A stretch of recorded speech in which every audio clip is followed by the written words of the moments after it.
So,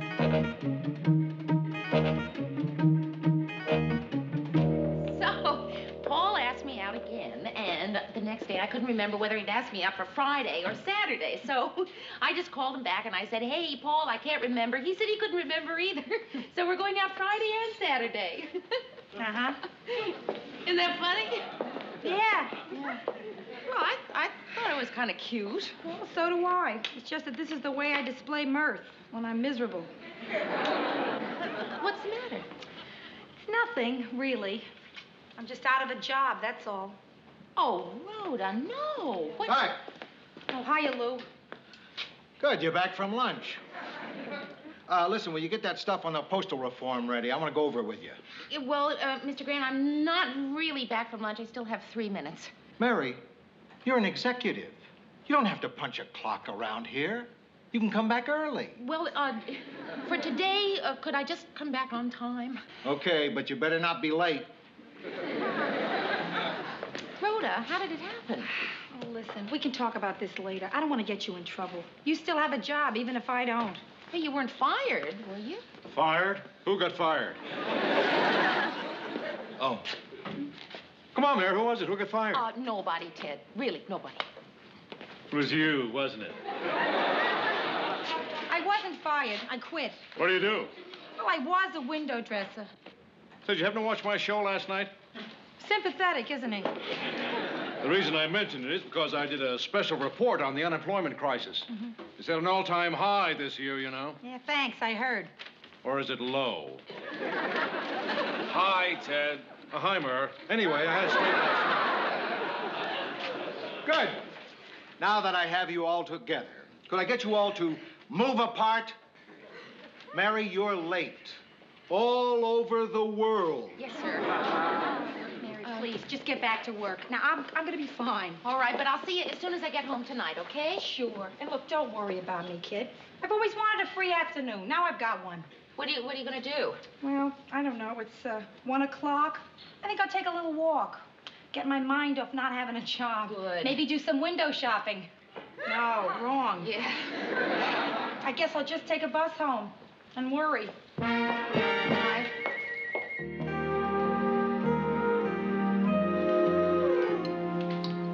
You're getting to be a very nice little cook, Mary. Thank you, Phyllis. It's a new recipe. Well, anytime you want to progress to gourmet things, I have some lovely recipes. Anyone can do them. Even me? Oh, sure. Even my little Bess made the most delicious beef stroganoff the other day. Which isn't easy on a toy stove. Where's Lars tonight? He's having dinner with a bunch of executives from the Chapman Chocolate Company. They want him to accept an advisory position. Why would a chocolate company hire a dermatologist? Never mind. I just figured it out. So, anyway, I thought I would stay home and see how you swingin' singles fill your hours. Oh, Phyllis, we do the same thing you do. We usually sit around and wonder what it would be like to have a happy marriage. Would anyone like some coffee? Well, yes, I would. Mary, I'll help you with the dishes, kid. After Phyllis leaves. Oh, to be able to express your hostility so openly, Rhoda. I admire you for that. Really, I do. Well, Phil, it's just that today at the office, Rhoda and I got into a kind of a personal discussion, and we couldn't finish it because there were all these people standing around. Butting in. Oh. Well, that's all right. I realize you two have so much more in common. You're both being husbandless and all. You know, I liked it better when we were swinging singles. You know, Rhoda, dear, when Bess has been hurt by some of her little friends, I always tell her it's natural when there are 3 in a relationship that one gets left out. All right, then, stay. So just start the story where you left off. I'll pick up on it. So, how did it happen? How did what happen? You'll pick up on it. Well, you know, I've been unhappy there for a long time. Where? At her job, at Bloomfield's. You've been fired. It so happens I quit. And what are you smiling? Oh, just trying to cheer you up. So why were you fired? Phyllis! So why did you quit? Well, They've always been so chintzy, Mayor. I mean, I've never had enough time or materials to do my windows right. It's always make do. Remember that trouble I had last spring? Oh, yeah, I do. Something about the Easter display, and you wanted to buy a big bunny rabbit or something? Yeah, and they told me to use the kangaroo. The kangaroo? Yeah, it was left over from a display saluting Australia. What their thinking was, are you ready for this one, folks? What's the difference? They both hop. Mary, I'm a creative person. I cannot do corny, old-fashioned windows with flowered swings and fake birds and daisies from ribbons. Oh, I love those. Anyway, 2 other girls in the department got bonuses on their checks this week, And you didn't. and I didn't. So? So I went into Werber and I said, look, Mr. Werber, if I were a sensitive type person, I'd think you were trying to tell me something. And what'd he say? He congratulated me on my sensitivity. So what could I do? I quit. Hey, listen, you won't find any trouble at all getting a new job. You're too good at what you do to be out of work for long. Oh, thanks, Mayor. I had a similar experience. Years and years ago, right after college. Well, actually, it wasn't years ago. She's got an anecdote for every occasion. I made up my mind that I was going to find a really special job. And I pounded the pavements, and finally, I came up with something that paid $24,000 a year. What?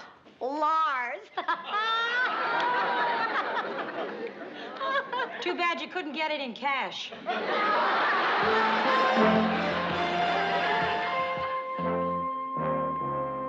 neighbors are jealous. And since I'm Hi.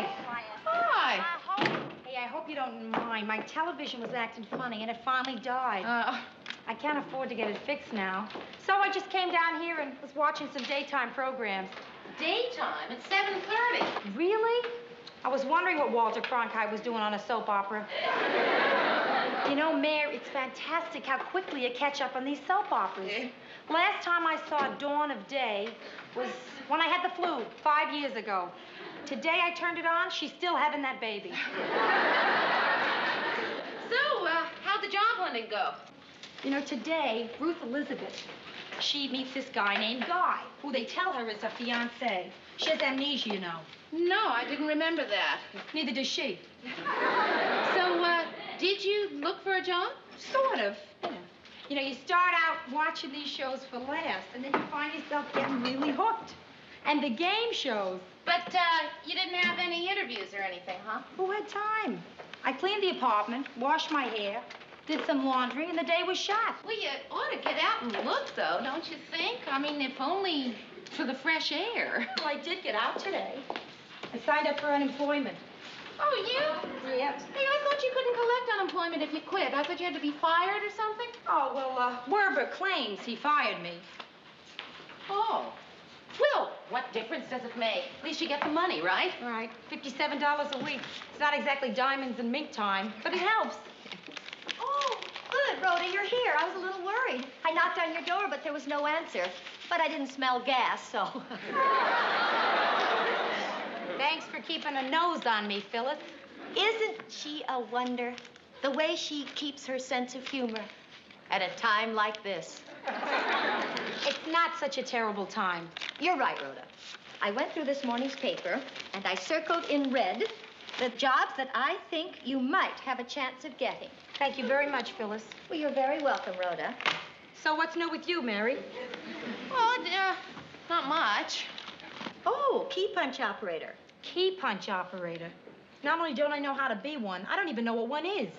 It's funny, you always see ads for them, though, don't you? There must be a shortage of them or something. You should look into it. I mean, at least it would give you a skill. Girls earn up to $250 a week, no experience ness. Wow. Call Mr. Edwin Eddie Clark, Elton Hotel, Suite 202, day or night, or send full figure snap. Oh, Phyllis. What?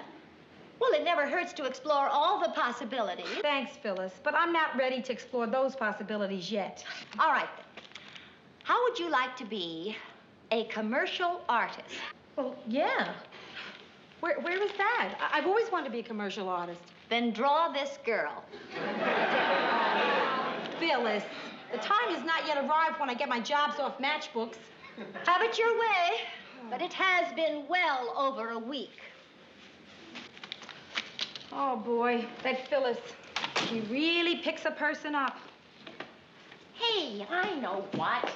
Let's change our clothes and go out to dinner and a movie, huh? Okay, but I can't afford to do both those things. I gotta really watch expenses, Mayor. Well, okay. Which one can you afford? I can change my clothes.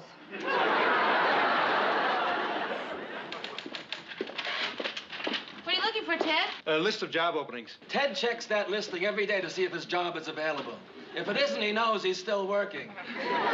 He's like that guy that checks the obituaries every morning to see if he's still alive. I like to keep abreast of things at the station, that's all. Switchboard operator, sales secretary, associate art director. Anchorman. No. Say, Mary, did Rhoda get a job yet? No, she's still looking. Oh, well, what about that art department job? What art department job? The one that Ted just mentioned. General art background. She's had that. Some set design. She's a window decorator. That's close.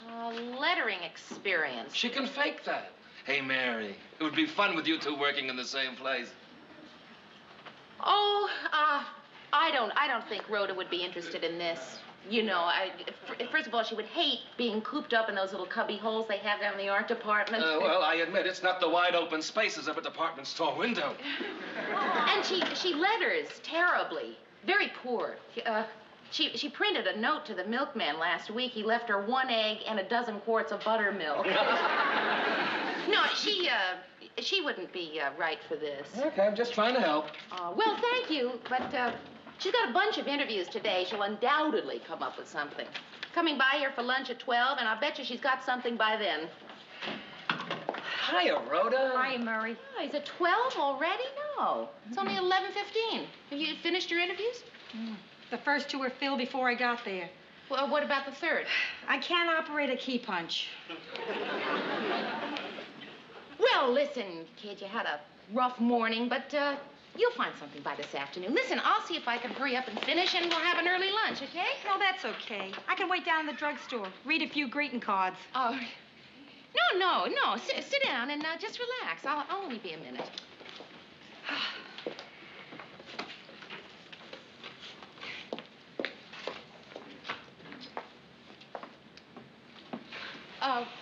Well, no, see, the idea is to read it. Can I get you a cup of coffee? No, thanks. Okay. Well, I'll just be a second.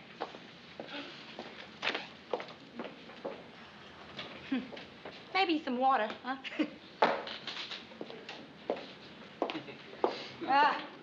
Jobs. There's that word again. Switchboard operator. Sales secretary. Associate art director. That's filled. Huh? That's already been filled. That one.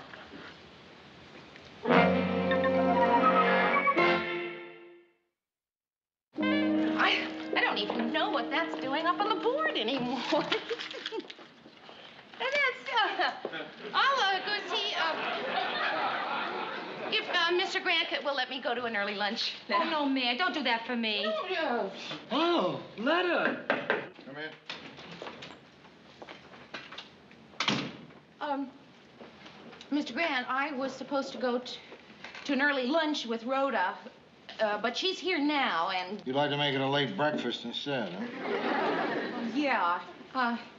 See, she's kind of depressed because she hasn't found a job yet, and, well, anyway, I thought I would work late tonight if it's okay if I go now. Okay? Mary, you know what?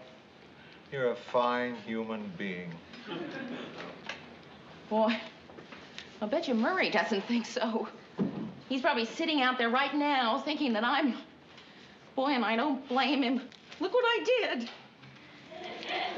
Oh.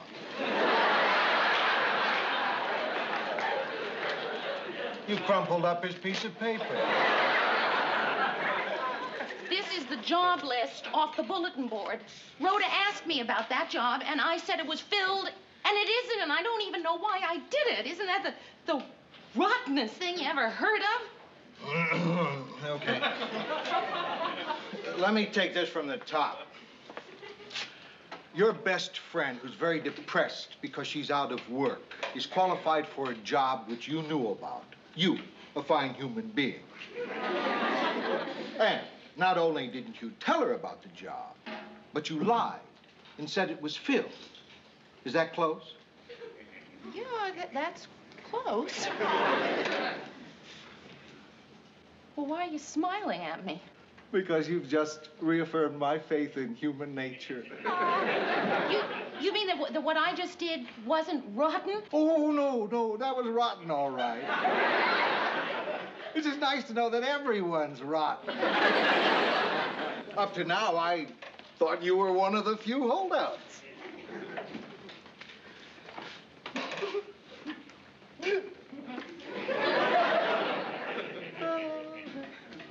Well, Yeah. the thing is that, it wasn't really a very good job. I mean, you know, the pay is very low, and, there's not really any chance for advancement at all, and it just looked to be, boring. Did you think of all that before you lied and said it was filled? No. Yeah, then you're still rotten. Wait a minute, I think this is yours.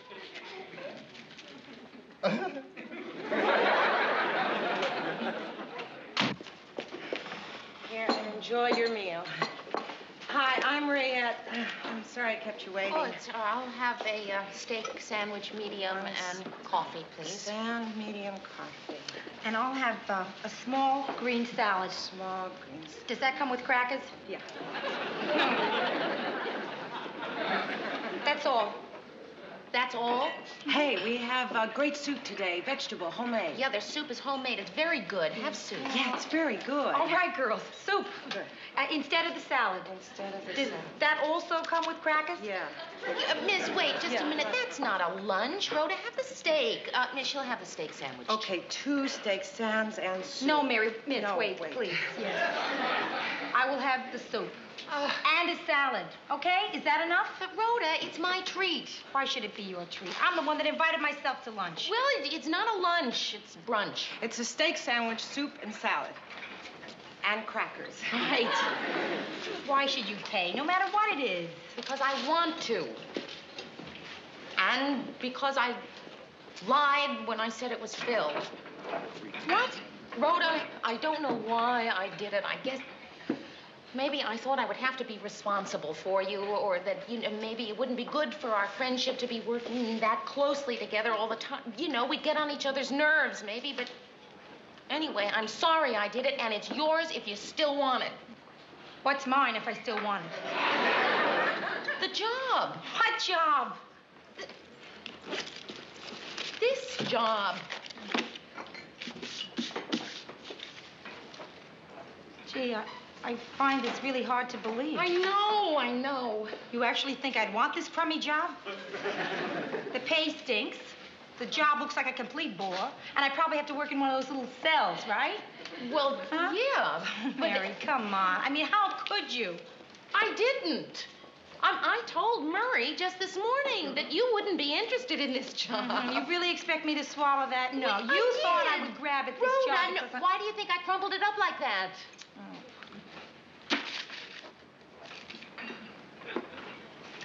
Hey, I'm really sorry.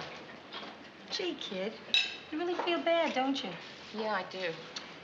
Well, let me cheer you up then. Hey, Rayette, bring me a steak stand.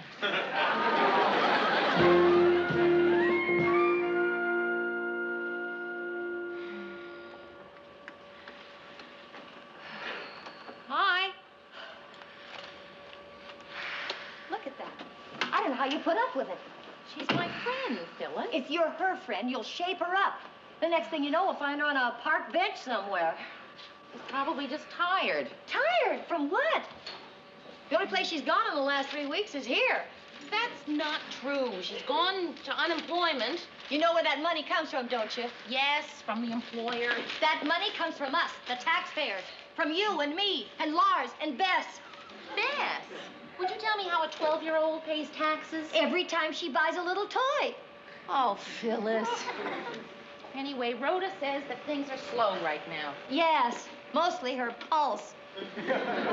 Mary, you're not doing her any favors, encouraging her in this life of sloth. Oh, come on, Phyllis. She's not slothy. Mary, as her friends, we owe it to her to straighten her out.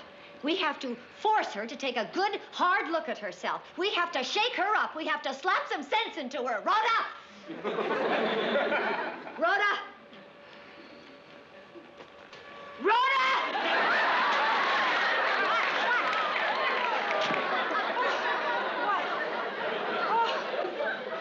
What time is it?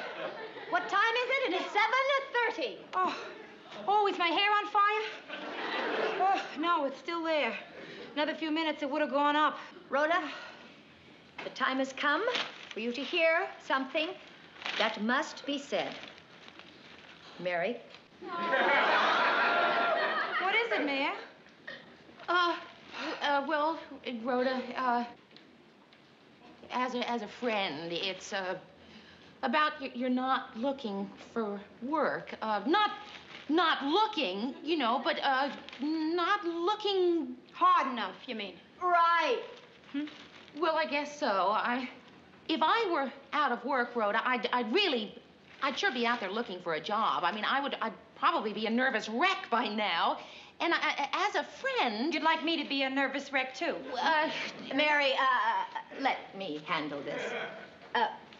Rhoda, dear, it seems to me you're, enjoying this. Oh, Phyllis, she's not enjoying it. Yes, Mary, I am. Aha. You are enjoying being out of work? No, I'm enjoying watching the two of you stumbling over each other.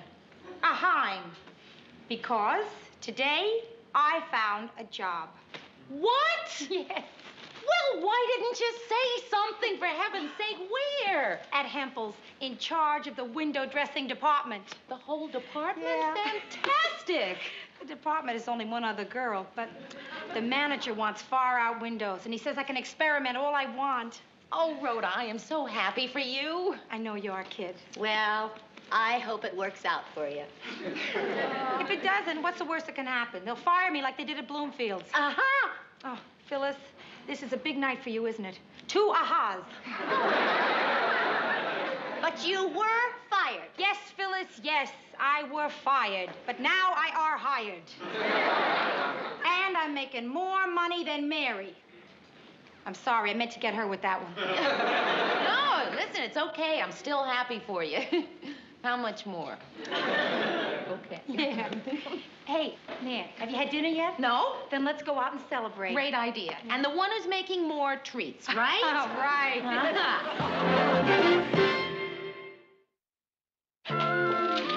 Good morning. Good morning, Mary. Say, Mary, here's a good job. An associate producer for the Chef.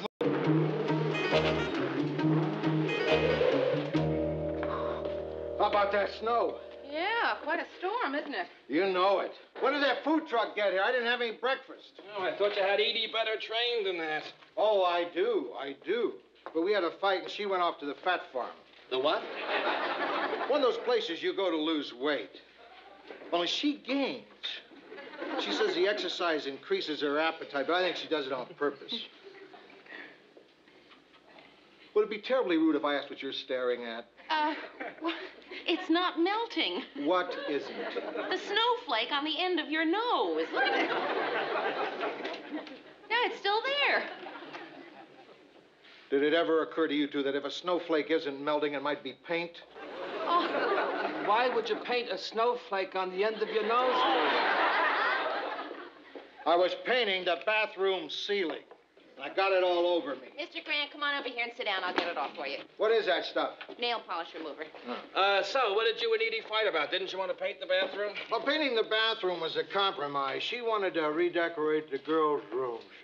You know, now that they're all married, make one into a study, one into a sewing room. Well, I can understand why she'd want to do that. Mary, I like those rooms just the way they are. can understand that, too. Yeah. What about when the girls come home to visit? Where are they going to sleep? How often do they come? So far? So far, they haven't. But they might. Oh, isn't that sweet? My father's sentimental like that, too. It's all gone. All clean. Good. I was about to pass out from the fumes. Good morning, all. Good morning, Ted. Hey, this place smells of something. Well, yes, it's No, something... don't tell me. I've got a great sense of smell. It's not pizza. So as long as Edie made such a big deal about redecorating, I figured I'd start by painting the bathroom. Oh, what else? Well, that's it so far. Oh. It's not suntan oil. So, when will Edie be back from this reducing place? Oh, she was pretty mad. She ought to be gone for about 8 to 10 pounds.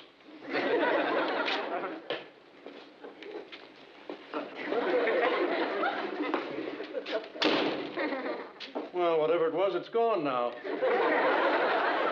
What are you doing? Straightening your desk. You sort of let it go. If you think this is bad, you should see what's going on in my house since Edie left. Well, maybe you ought to get somebody in to clean it before Mrs. Grant gets back. Oh, I'm going to do better than that. I'm going to redecorate the living room. Yourself? No, I got this friend. He was a decorator in the Army. The Army? Sure. You don't think those Army barracks just happen, do you? What's this Army friend of yours decorating now that he's not in the Army anymore? Bus stations. Mr. Grant, don't you think that you might be better off if you'd find a decorator who specializes in, houses? I could try to help you find one. Okay.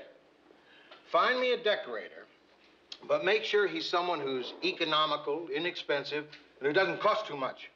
Well, I'll certainly try to find someone who'll meet all those qualifications. And whoever it is, tell him I don't want to spend a lot of money either. Right. Now, what am I going to tell my decorator friend? He was so excited. It was going to be the first place he ever did without lockers.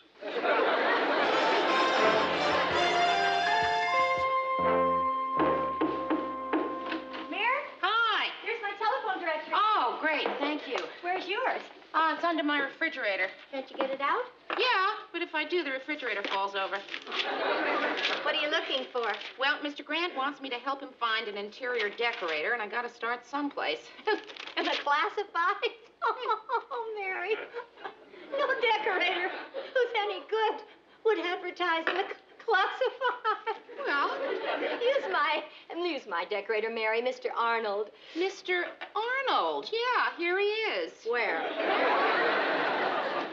Now, when he did me, he was unlisted. Is he expensive?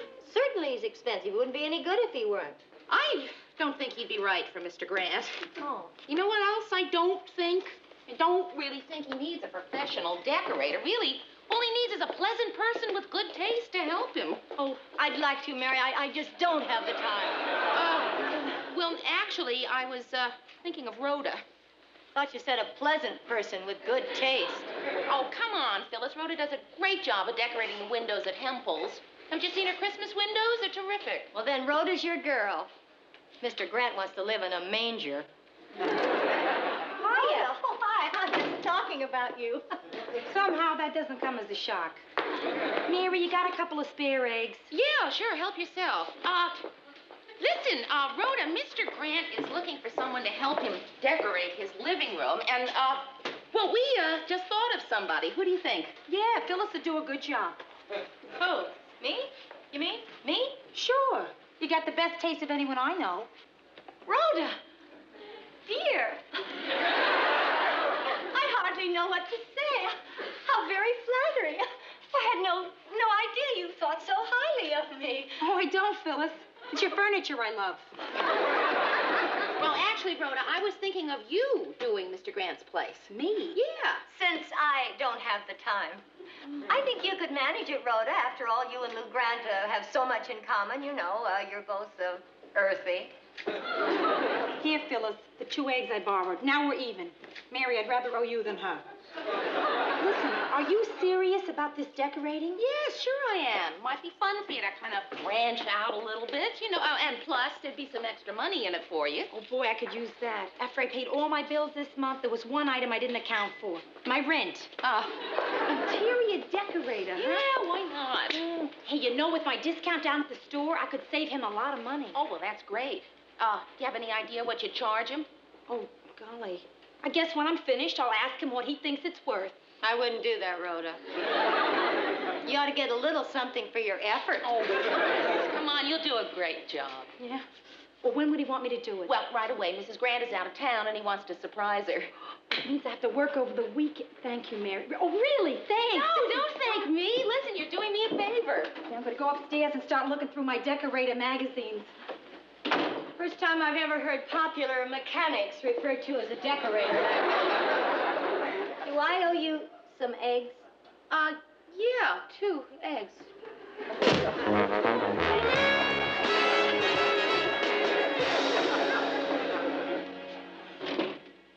Hi. It's the last time I'll be a guest on that show. What show? Meet my pet. Ted, you don't have a pet. I know. I rented one. Crummy cat. Shed all over me. Should have gone for a couple of bucks more and rented a dog or something. Good morning. No. Any day that starts off with a leftover TV dinner for breakfast isn't a good morning. Bless you. Great.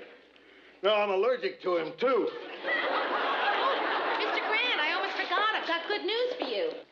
I think I found a decorator for you. You know my friend, Rhoda Morgenstern? She a professional decorator? Well, yeah, sort of. She's in charge of the whole window decorating department at Hempel's. Mary, you might not have noticed, but I don't live in a window. Mr. Grant, she's done rooms, too. Yeah, model rooms. Oh, yeah? Yeah. She's really very talented. She's got great taste. She's awfully good, Mr. Grant. I think you'd really be, pleased with her work, but I'm not going to stand here and try to talk you into it. She gets a big discount on furniture at the store. Probably only have to pay her whatever you thought the job was worth. Okay. Good. So, what do you think? It's a very nice room, isn't it, Rhoda? Yeah, very homey. Does that decorator talk for a mess? You can't bomb too bad when you start with this. Huh? Well, I mean, it's a terrific floor plan. Uh-huh. Yeah, it's very warm and lived-in looking. Well, this room has been lived in. Lots of living has gone on in this living room. But now it's time for a change, right? Right. So, Lou, what do you want to do?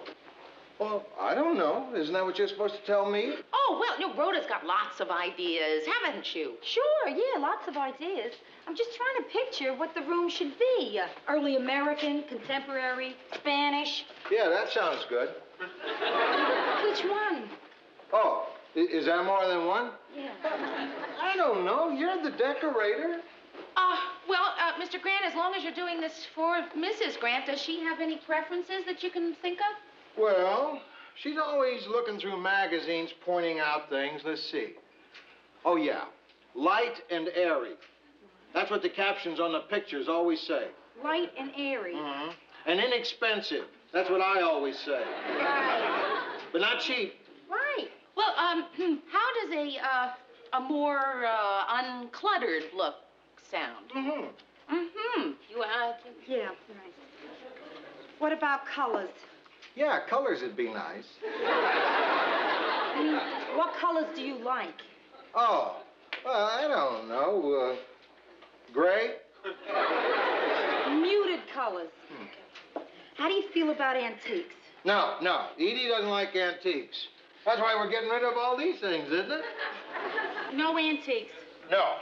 I want all new things. Except Except what? that chair. Except this chair? Yeah. I used to sit in it and wait for my daughters to come home from their dates. The hours I spent, oh boy. Hey, see these marks on the arm here? What these gouges? Yeah, those are from my fingernails. When the girls stayed out after midnight, I used to sit in this chair, like this, staring at that doorknob, waiting for it to turn. The chair stays. Is there anything else that you want to keep? Maybe the doorknob. No. Anybody want a beer? Oh, no, I don't think so, thank you. Yeah, I could use one. Hey, I think you're going to be a good decorator. Good. Did you get anything out of all that? Oh, sure. I'll refer to this constantly. What he wants is a room that's early American contemporary Spanish. Light and airy, inexpensive but not cheap. For colors, he likes muted, but most preferably gray. No antiques, all new, except for this tacky old green chair and a beat-up doorknob. Well, you want a challenge, don't you? Sure, Mary, I want a challenge. I just get the feeling that this room might win.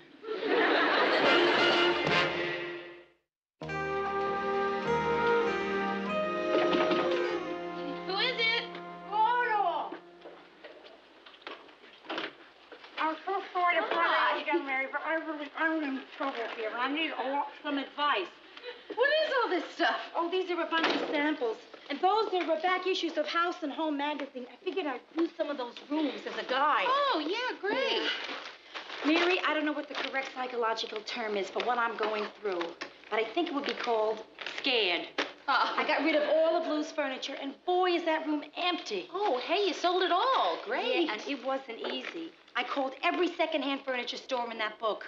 Finally, I got this guy named Barney to buy it. Gave me $175 for it. Well, that's not too bad. Yeah, then he charged me $100 to take it away. Listen, what do you think of blue? Oh, well, blue is, Yeah. Certainly one of your popular colors. Yeah. Well, I'll ask Mr. Grant tomorrow at the office what he thinks of it. Do that, will you? And while you're at it, ask him what he thinks of brown. And beige. Well, no, wait, everybody likes beige. What's not to like about beige? I guess that's the reason why everybody likes it. It's too blah, huh? Rhoda, will you stop? You're making yourself crazy. I know, but this could be big for me. I mean, if I do good at Lou's, it could be a whole new career, not just a job, you know? Well, Rhoda, I wouldn't get too carried away if I were you. I mean, you know, don't quit down at Hempel's or anything. So now you think I can't do it, right? No, of course I think you can do it. I just think you ought to take this thing one step at a time. Take what, one step at a time? Oh, hi, Phyllis. Well, Rhoda was just showing me some ideas that she has for Mr. Grant's place. Oh, let me see. Oh, please. Well, Oh, it'll be fun. okay. Isn't this fun? Well, I've chosen this lamp. Oh. What do you think of it, Mary? Oh, well. No good, huh? Well, then there's this one. Huh? This is good, too. Uh-huh. And then I thought, no, Rhoda, no. This is better, this one. Now, this one I think is maybe the best. What? What? Nothing. It's just an involuntary shudder. A shudder, huh? Okay, that's it. Rhoda, no, come on. Look, we want to help, don't we, Phyllis? Certainly we do. No. Oh, look, girls, I'm sorry. It's best that I do this on my own. If the two of you help me and it turns out terrific, I won't know who's good, you or me.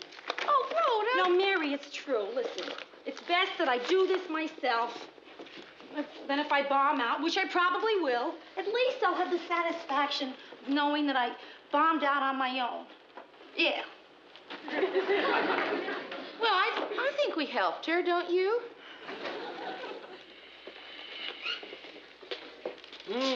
What are you reading there, Ted? Classic comic? Of course not. Happens to be a brochure from the famous announcer school. I'm thinking of lending my name to their teaching staff. But don't stop there, Ted. Why don't you donate your whole body? Oh, come on, Rhoda. Thanks for what? Don't be silly. Bye-bye. Oh, she is so excited about this decorating thing. She calls to thank me every time she picks a new piece of furniture. She's doing great things for her confidence. What's it doing for Lou's living room? Well, we don't know. She isn't showing anyone yet. Oh, Lou, what do you think of the famous announcer school? Terrific, Ted. When do you start? Oh, Mr. Grant, I almost forgot. Rhoda called to say that your furniture will be in by 7 o'clock tonight. Wonderful. You were right about Rhoda. She's good. Oh, I'm so glad. Mm-hmm. Hey, what's it look like so far? Well, all there is so far is a primer coat of white paint on the walls. Well, then how do you know she's good? By the way she hollers at the painters. She really knows what she's doing. She ordered this great ashtray, this big, round glass ashtray.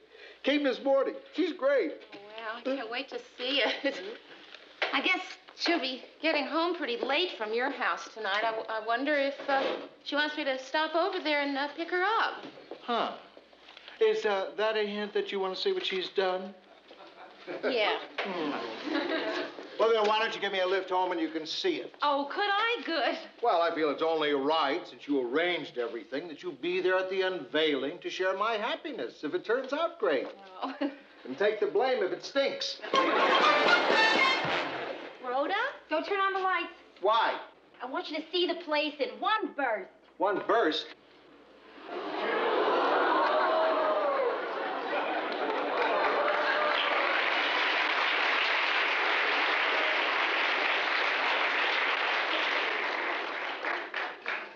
Oh. I love it. What? What? I love it. I love it. I really love this room. Oh, Mr. Grant, I am so glad. Be honest with me. Do you really love it? Mary, would I say I love it if I didn't love it? No, he must really love it. I do. I really do. You really do? Really? I really love it.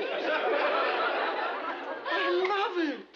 I love it so much, I want you to go upstairs. Huh? To the master bedroom to see what ideas you can come up with. Oh, wow. Really? I'm going to go. I'm going to go right now. I love it.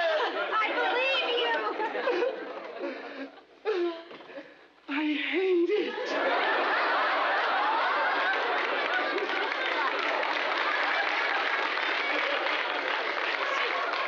Are you kidding me? I really hate it. Would I say I hate it if I didn't hate it? I really hate it. Well, why are you smiling? I'm not smiling, I'm squinting. The glare from all this white stuff is blinding me. What is all this? Please tell me. Well, Mr. Grant, all white is a very clean look. I'll say it's clean. I feel I have to scrub up to sit on that couch. Mary, this is supposed to be a living room. A living room. I can't live here. Look at me. I'm walking around the rugs. Well, maybe it just takes a little getting used to. I'm used to it already. It's not you, is it? It's not anybody. Look at that. Look at that. I'll bet she went through 4 other paintings before she chose that one.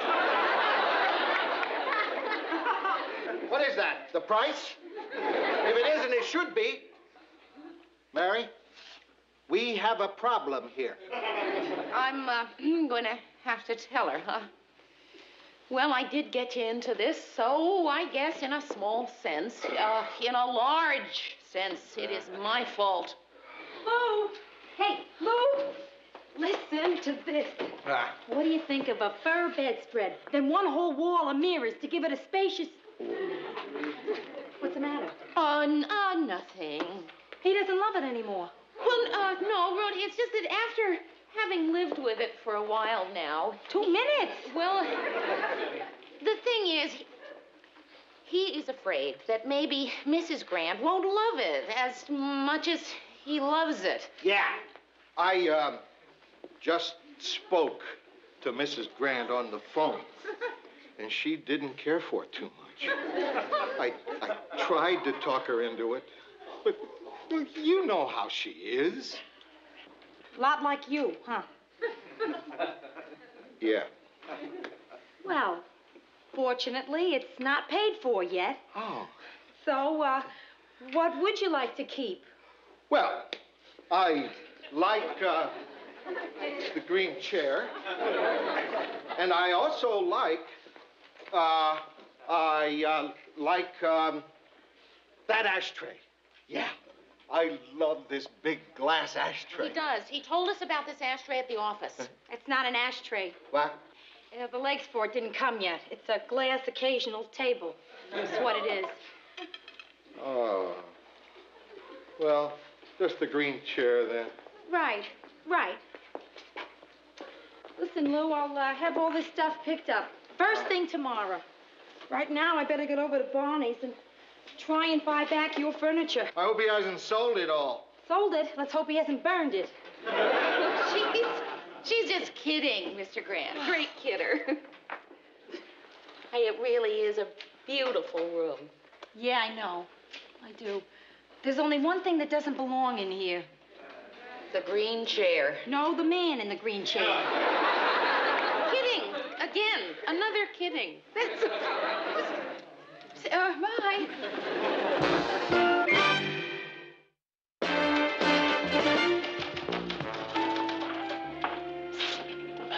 Is Mr. Grant in yet? No. Hey, Rhoda. Hiya, Murray. Murray, will you please tell her how much I loved the room she did for Mr. Grant? Yeah, Mary said it was something out of House and Home. It was, August 1969, page 83. Oh. Morning. Morning. Hey, Rhoda. I want to thank you. My wife loves what you did to the place. I didn't do anything. No. It's the walls, the white walls. That made the difference. She says it makes the whole place lighter and brighter. And she loves it. She loves it? Really? Mary, tell her. Would I say she loves it if she didn't love it? No, she must really love it.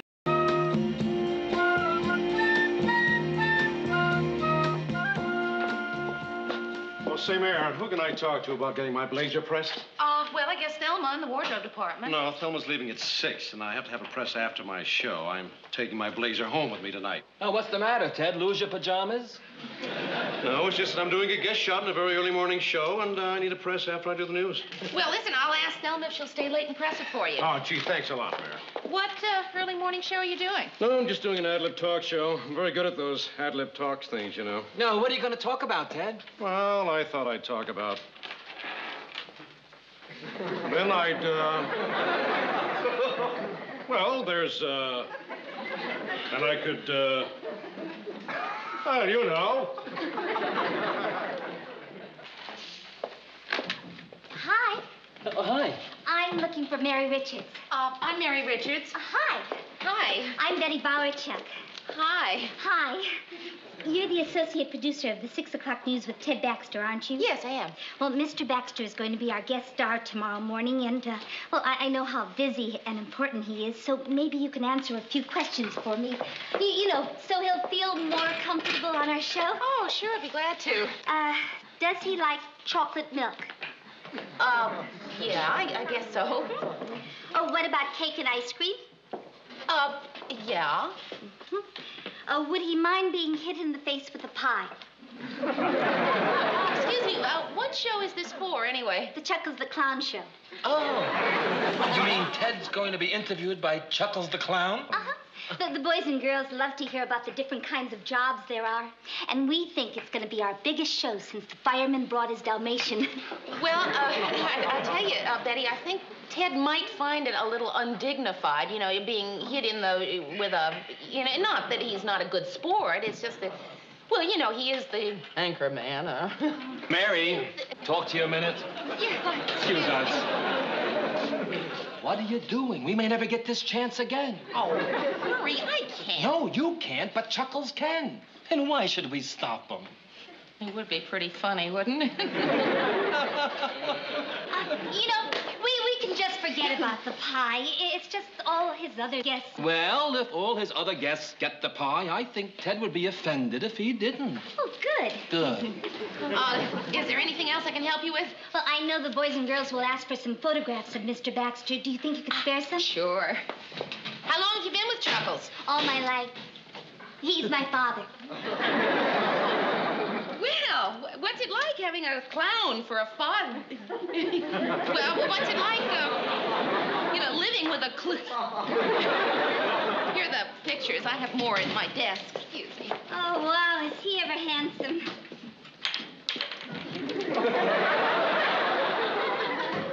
Mer, I've been reading over some of this copy. I made a few changes. Oh, that's him, isn't it? Him. Yes. Look at him reading. Wow, I could just stand here all day and watch him. But I can see how busy you all are, so I'll be going. Thank you again, Mary. I really appreciate it. Not at all. Would you like me to autograph those for you? Well, they already are autographed. Oh, no, they're just rubber stamped. If you'd like a more personal one, I'd be happy to trace over it for you. Oh. What's your name? Betty Bowerchuck. How do you spell that? B-O-W... No, I meant Betty. Does it end with an E or with a Y? Why? Why? Because I want to spell it right, that's why. No. Betty with the Y. Oh, Betty Bowerchuck. What a lovely name. That's Canadian, isn't it? I don't think so. There you go. Thank you. Thank you. It's my pleasure, I'm sure. Thank you. I'll see you tomorrow morning at 7. Tomorrow at 7, wouldn't miss it. Who is she? That's Chuckles the clown's daughter. No kidding. She sure is a lot better looking than he is.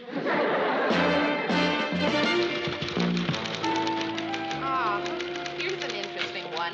Dear Mr. Baxter, I can't tell you how much I enjoyed your appearance on the Chuckles the Clown show, especially when you got hit in the face with the pie. It would really make the news a lot more fun if you could do that at the end of the 6 o'clock news every night. Now, who would come up with a silly suggestion like that? I don't know. It's just signed MLS. Murray L. Slaughter. It's my first fan letter. Has anyone seen Ted Baxter lately? Well, according to the last ratings... I meant in person. I'm aware that nobody sees him on TV. You know, it's funny he doesn't hang around here as much as he used to. That's too bad. Because I miss him.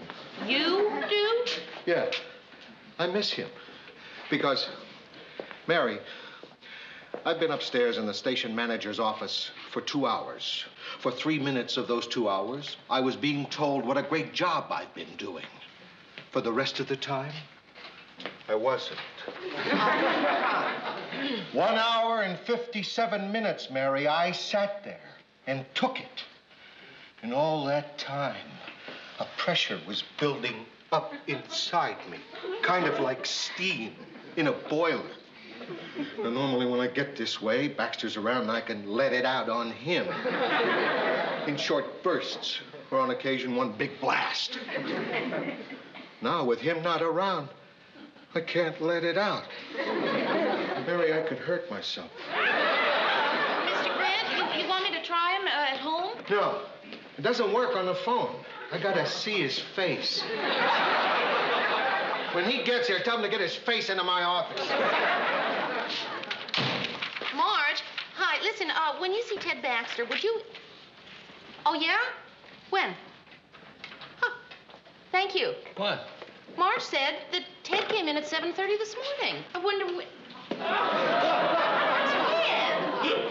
Where did you get the mustache? Oh, you mean this one?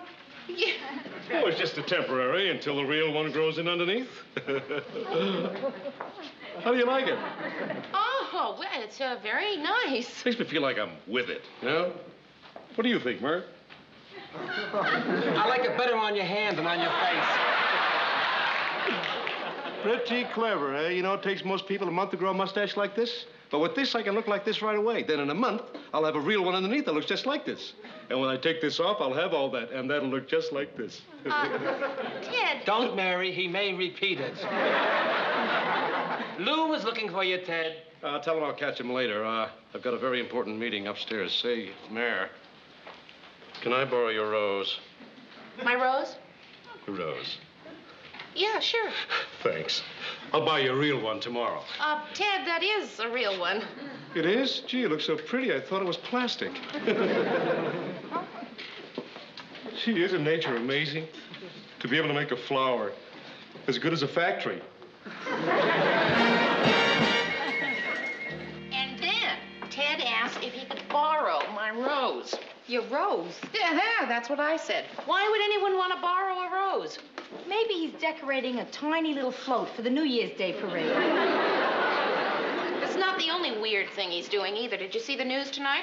Oh, yeah, weird. But what did you think of the mustache? Very sexy.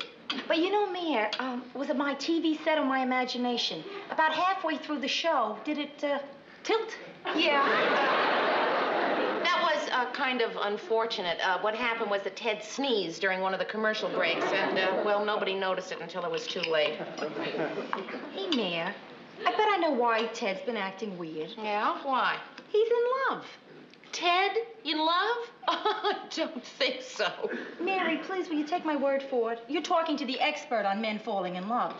With other women, of course. When a guy starts acting weird, tries to look sexy, and borrows a rose, he's either in love or trying to stay out of the army.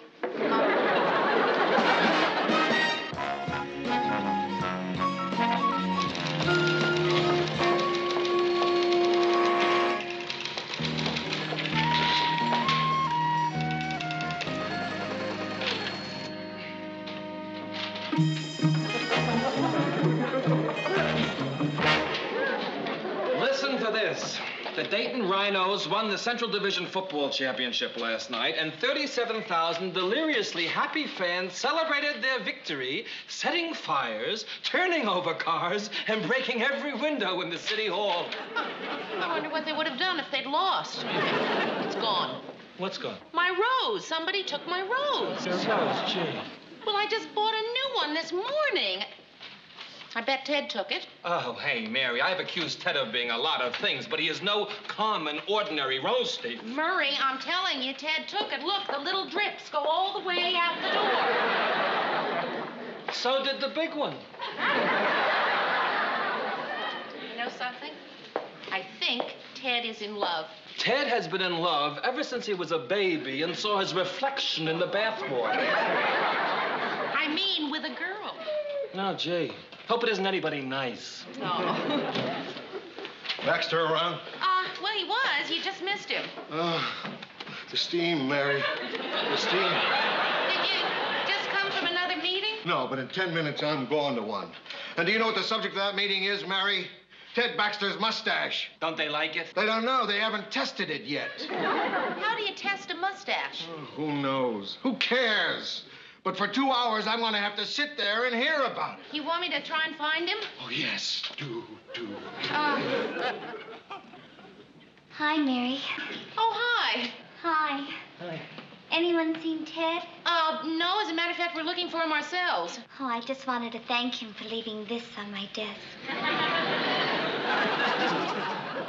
Oh, what a shame. It's somebody nice.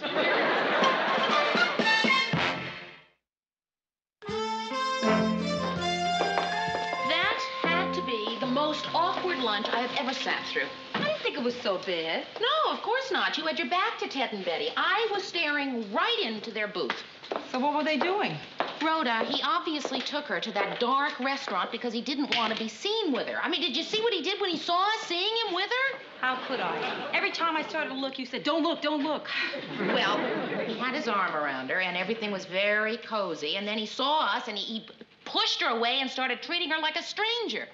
I know that feeling. I once had a date do that to me when I ordered steak. You want some coffee? Yeah, a half a cup. I can't figure out why Ted is so uptight about being seen with her. Hey, Mary, I know. I'll bet she's married. No, I know her. Betty works here at the station. Chuckles the clown is her father. Betty the clown. Mary, please don't go on with this. This whole thing is getting entirely too sordid. You know, it really is kind of fun watching Ted act like a teenager in love. And Betty has been so happy, you know, just glowing and smiling. crying? Betty, what happened? Oh, I just had the worst lunch I've ever had. And I need some girl-type advice. Well, sure. Hi, Mary. Hi, Rhoda. Hi, Betty. What's new? Here, Betty, come on, we'll go into Mr. Grant's office. You want to sit down? No, I'm too... Oh, Mary, I just have to find out... I don't know you, do I?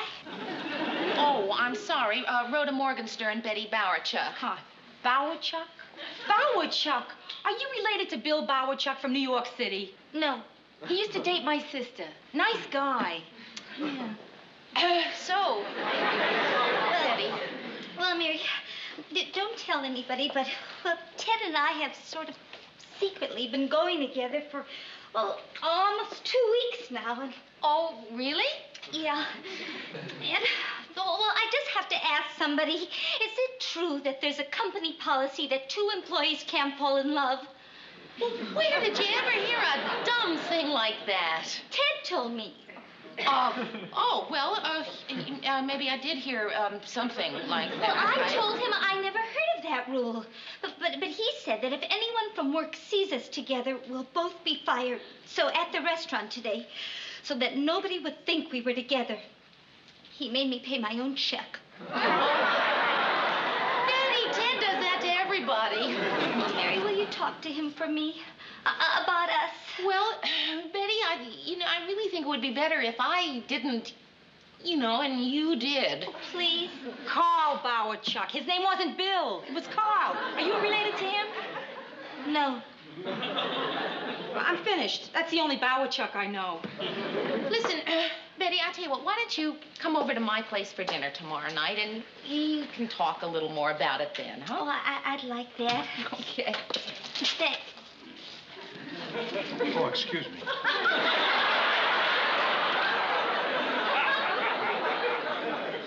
Good. For a second there, I thought I'd walked into the ladies' room. No, we were just leaving. It's going to work out just perfect, isn't it?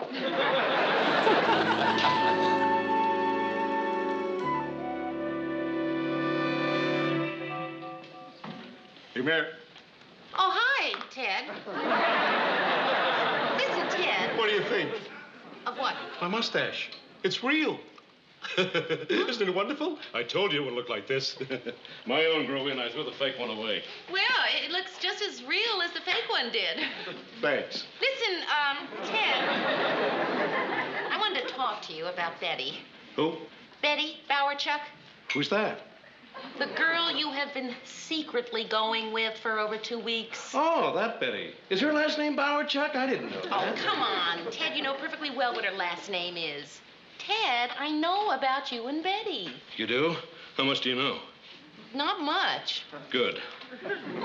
Ted, listen, I asked Betty to have dinner at my place tomorrow night, and I was wondering if you would like to come, too. Tomorrow night? Uh-huh. Dinner? Mm-hmm. Betty? Yes. What are you having? Ted! Well, I thought I'd like to bring a nice bottle of something to go with it. Oh, well, no, you don't have to do that. I'll just go to my liquor dealer and pick out something special. Well, thanks. No. Come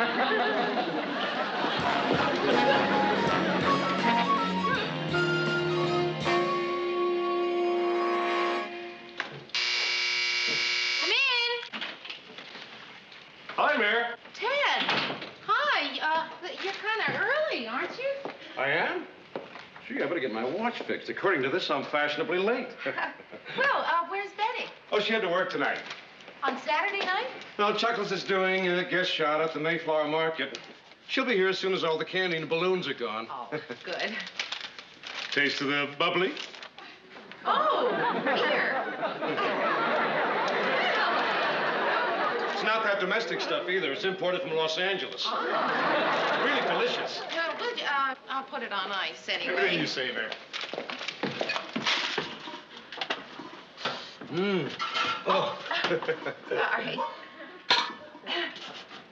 Well, I just have a few more things to do, and then I'll be finished. Oh, go right ahead, Mary. You need any help? No, thanks. Oh, I don't mind. Would you like me to shell those peas? Well, okay. You know, I used to do this for my mother when I was a kid. I used to do that, too. I tell you, Ted, it's so crowded in here. Why don't you just go into the living room? It'll go faster that way. That's what my mother used to say.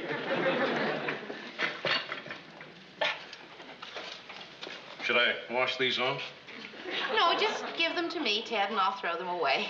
She used to say that, too. Gee, it was awfully nice of you to invite Betty and me to dinner tonight. Oh, it's a pleasure. It's fun to have someone to cook for. You didn't invite anyone else from the station, did you? No. Good. You know, Ted, the other day I was sort of going through the company rule book, and, I didn't find any rule that says 2 employees can't fall in love. Oh, really? So, I was, wondering why you told Betty that. Well, I thought it was this company. Maybe it was another company I work for. Maybe it was the Navy. Well, anyway, if we don't have a rule like that, we should have. Why? Because it gets in the way of the work, and women just... Well, you know how they are.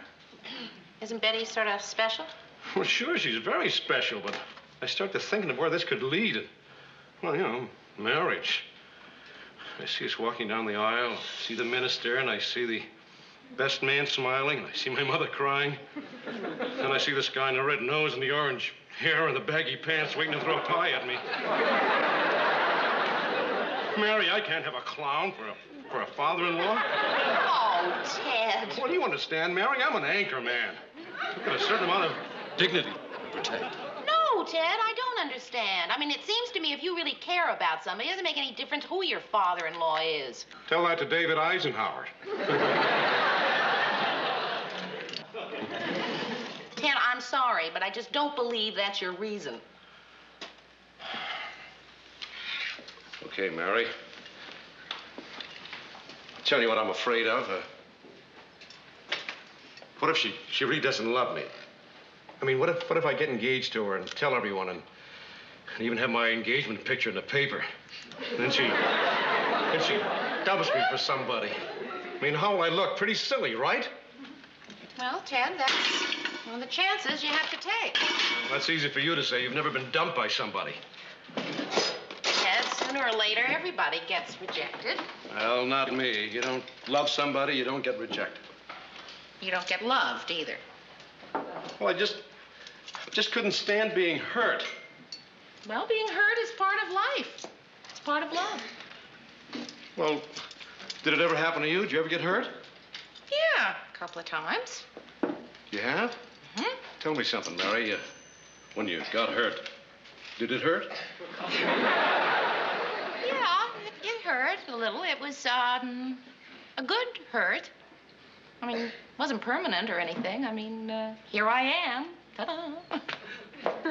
Then I could love her and maybe get hurt and maybe not, but even if I did, it wouldn't be too bad, would it? Well, certainly better than holding it in. You know, I've been wanting to tell her I loved her ever since that first day when she leaned over me and looked in my eyes and scraped meringue off my face. Well, then tell her. I will. You just watch me. The minute she gets here, I will. Well, listen, Ted, you know, you don't have to do it in front of me or anything. Well, no, I've got to do it now before I eat. Right now. I love you. I've never had a man say that to me before. No, wait a minute. I don't love you. That's what they usually say. Well, I don't love you either. Hi, Ted. Betty, I like you very much. In fact, you're a very pleasant person. In fact, you're more than just pleasant. You're the most pleasantest person I know. In fact, you're wonderful. In fact...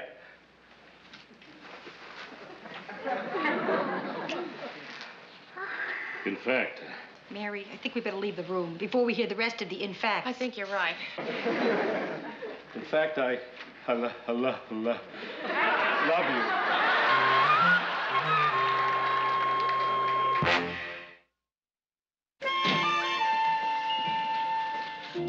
Where's Ted Baxter? He's in the studio. When he gets here, tell him to come in and see me. I need him. You going into another one of those staff meetings? No. And if I don't see Ted soon, there won't be any more meetings. You know what I've got here? What? The results of the test on Ted Baxter's mustache. I'm glad they didn't test the rest of him. I'd never be able to lift it. Hi. Hi, guys. All right. Ted, here's the response to your mustache. Oh, how'd it do? Well, I won't bore you with all these charts and graphs, but this is what it boils down to. 10% of the Minneapolis television viewers did not like it. Well, that means 90% of them did. No. The 90% never saw your mustache. They were watching the other channels.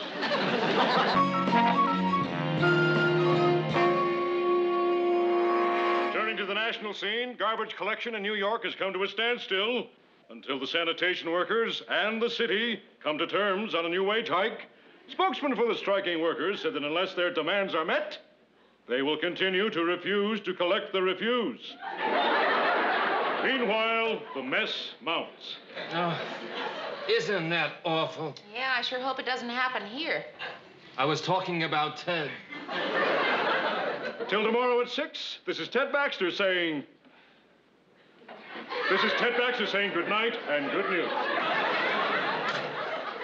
What did you say on my calendar here? You wrote important and then made some squiggly lines after it. Oh, yeah, I must have been in a hurry. I wrote it in shorthand. You have the Mayor's Commission meeting on crime and violence tonight at 8. I'm glad I caught that. If I missed that meeting, they'd kill me. Now, how do you qualify as an expert on violence, Lou? Wait till Ted gets here. I'll show you.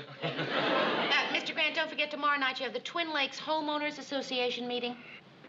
I just bought a couple of tickets to a big fundraising banquet. I gotta go to that homeowners meeting. It's being held at my house. Murray, you want to take these tickets and go in my place?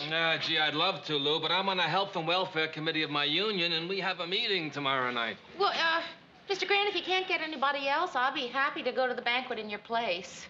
Thanks anyway, Mary. Well, no, I will, really. I will. Well, okay. What's the banquet for, anyway? Big Brothers of America Stag Banquet. Well, thanks, Mr. Grant, but I have something else to do. No, too bad you can't go, Mary. You'd be a big hit there. I'll go. Where is it I'm going to be a big hit, Lou? The Big Brothers of America Banquet. Oh, really? I didn't know we had a club. Wait till my little brother hears about this. No, Ted, you don't get the idea. Yeah, you volunteer to be a big brother to an underprivileged kid. It's great. You take him to ball games and dinner and just be his pal. I don't think I'd be any good at that. I can't even do that with my real brother. I couldn't go anyway. It's Tuesday night. Now, what's so special about Tuesday night? I volunteered to entertain the troops at local armed forces bases. Oh, gee, Ted, that's very nice. What is it that you do? A little comedy act. Yeah, he's going to read the news to them and break them up. Well, they asked me to come, and I... Just couldn't refuse, right, Ted? Right. I know I shouldn't ask this, but just what kind of a comedy act do you do? I do a ventriloquist act. No kidding. Mm-hmm. Whose knee do you sit on? Now, I don't know how all of you find the time to do all these things in addition to your jobs. Mr. Grant's got 3 meetings this week. You've got 1. 2. 2. Ted's doing that show. I just don't know how you find the time. I feel so... You know what I am doing tomorrow night while you're at your meeting and you're at your meeting and you're entertaining the troops? I'm washing my hair. Mary, I'd give up all my outside activities if washing my hair could take up a whole evening.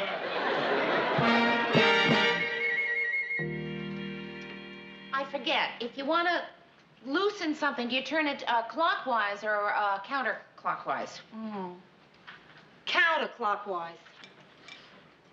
Well, I think I just tightened it tighter. Mary, we're not strong enough to loosen it.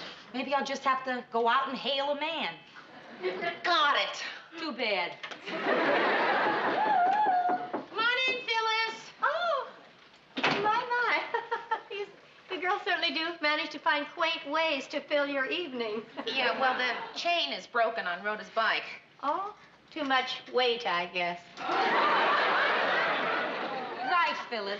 I was sitting on my boyfriend's shoulders when he was pedaling. Rhoda and I have decided to take up biking.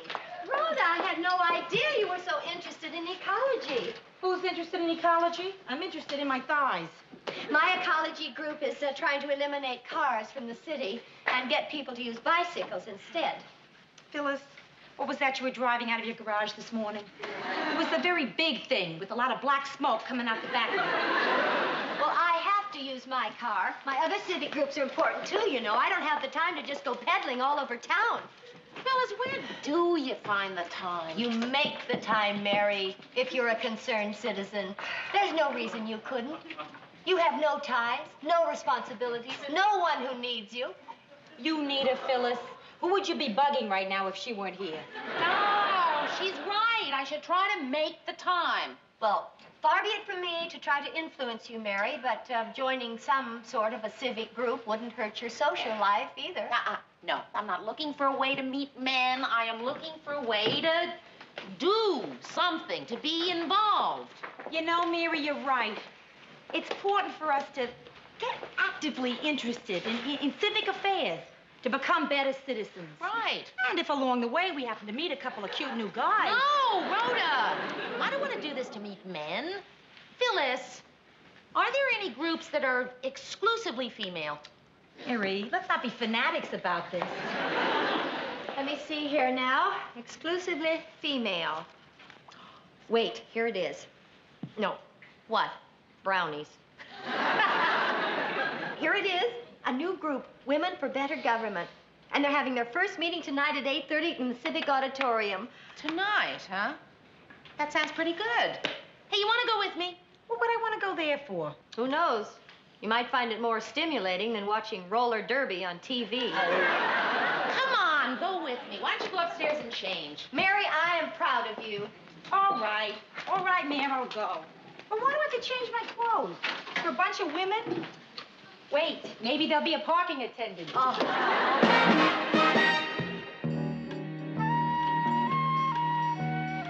really thought tonight was fun, didn't you? I'm gonna, put some coffee on. You want some? Nah.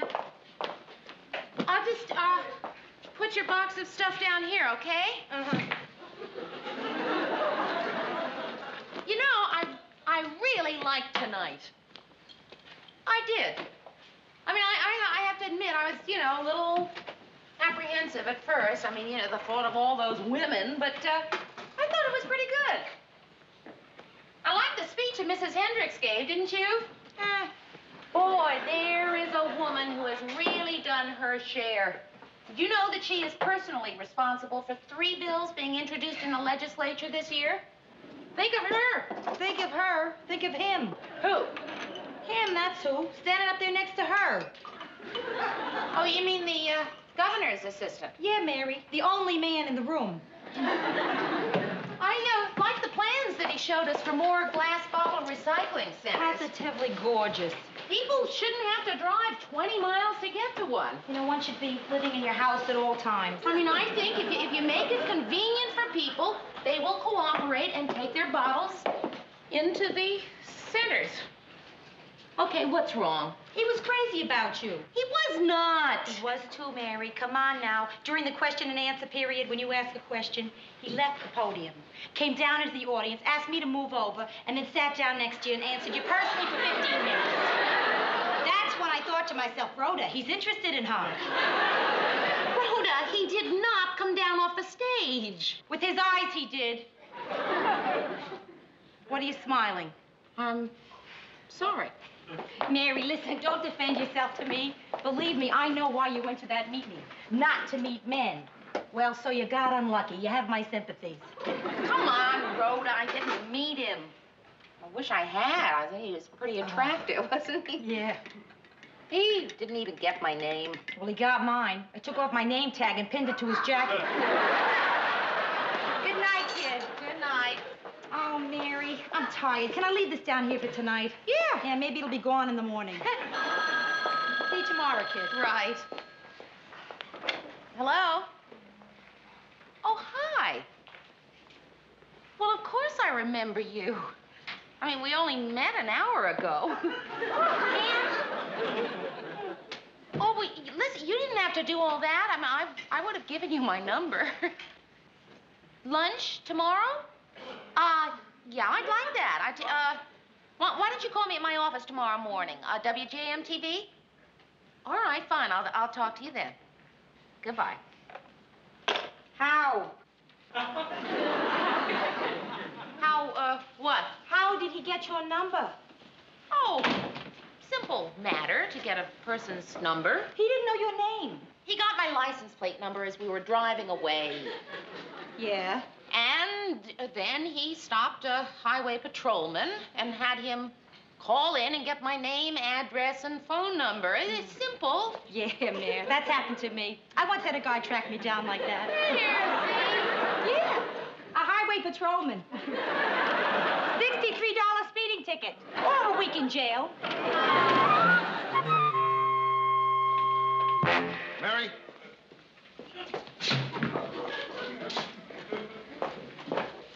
Yes, sir? Mary?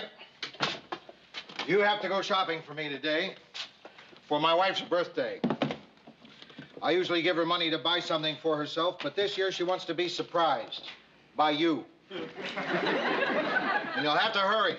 Her birthday was yesterday. Well, Mr. Grant, we're kind of busy this morning. So, go on your lunch hour. Oh, well, I have sort of a lunch appointment. Is it a business lunch? No, I'm having lunch with a friend. Oh. Edie's gonna be awfully disappointed if I don't get her a birthday present today. Well, I'm sorry. I'm gonna be awfully disappointed, too. But, you're having your lunch with your friend. Mr. Grant, it's just that this lunch is sort of important to me. It must be to antagonize me at 10:30 in the morning. Mr. Grant, I... No. That's okay. I'll go out and get her a gift myself. Good. She'll hate it, but I'll get it myself.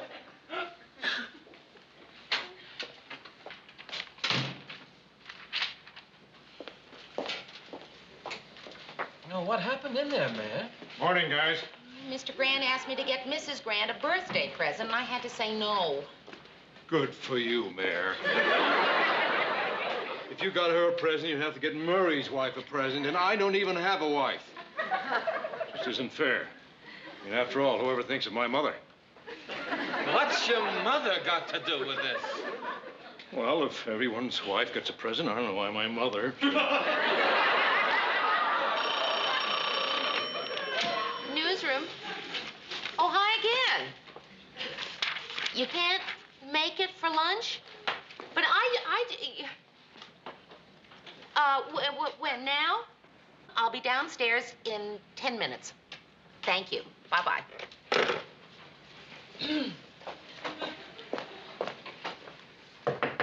Come in.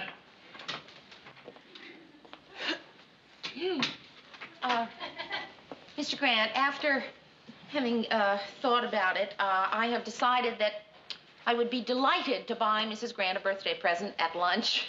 He broke your lunch date, I wasn't going to tell you this, but he broke my lunch date. He made another date for just 10 minutes from now downstairs for coffee, if it's all right with you. I mean, I know it sounds a little weird, but you see, he's a very busy... Just a minute. I don't want to know who it is you're running out to meet. You know, the policy around here is that we don't bring our personal lives into the newsroom. Right. Just do your work. Right. Make sure you get Edie a nice present. Has Mrs. Grant given you any hints as to what she'd like her surprise to be? Only for 20 years. But it's too late now. The species is extinct. Well, I've got plenty of time to find her something really nice. Because now, you know, before I couldn't. I had a problem because of the lunch, but now I can. I can just... I'm gone.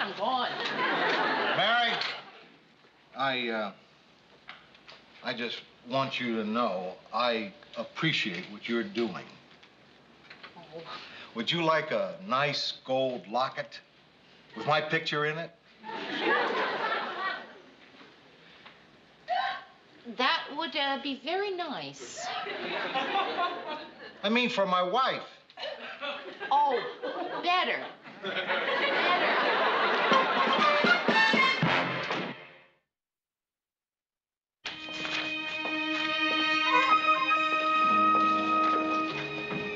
Hey, what happened? You just left. He canceled again. The cashier at the coffee shop had a message for me that he couldn't make it. Ted, are you looking for something? No, thanks. No, Ted, if you're looking for something, let me help you with it. I'm just reading. You're reading the old news files? Oh, I couldn't pick up a newspaper this morning. Yeah, they must have emptied the trash basket at the bus stop early.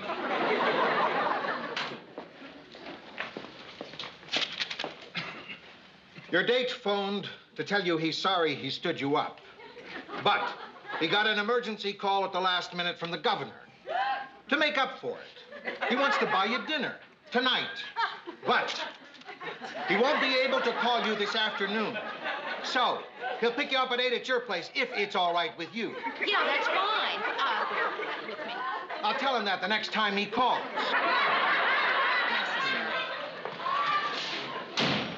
You know, he'd make a terrific receptionist.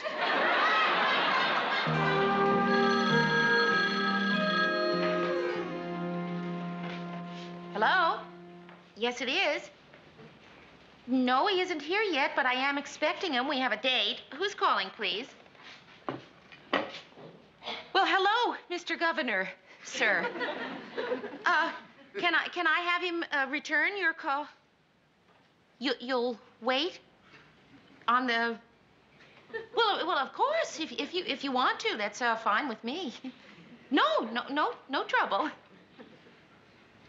He said that he would be here at 8 o'clock. So, he should be here in 2 minutes. 1 minute if he's early. Oh, it's Mary Richards. I'm very pleased to meet you too, sir. I voted for you. You're welcome. Yes, I'd be glad to hold on. Go right ahead.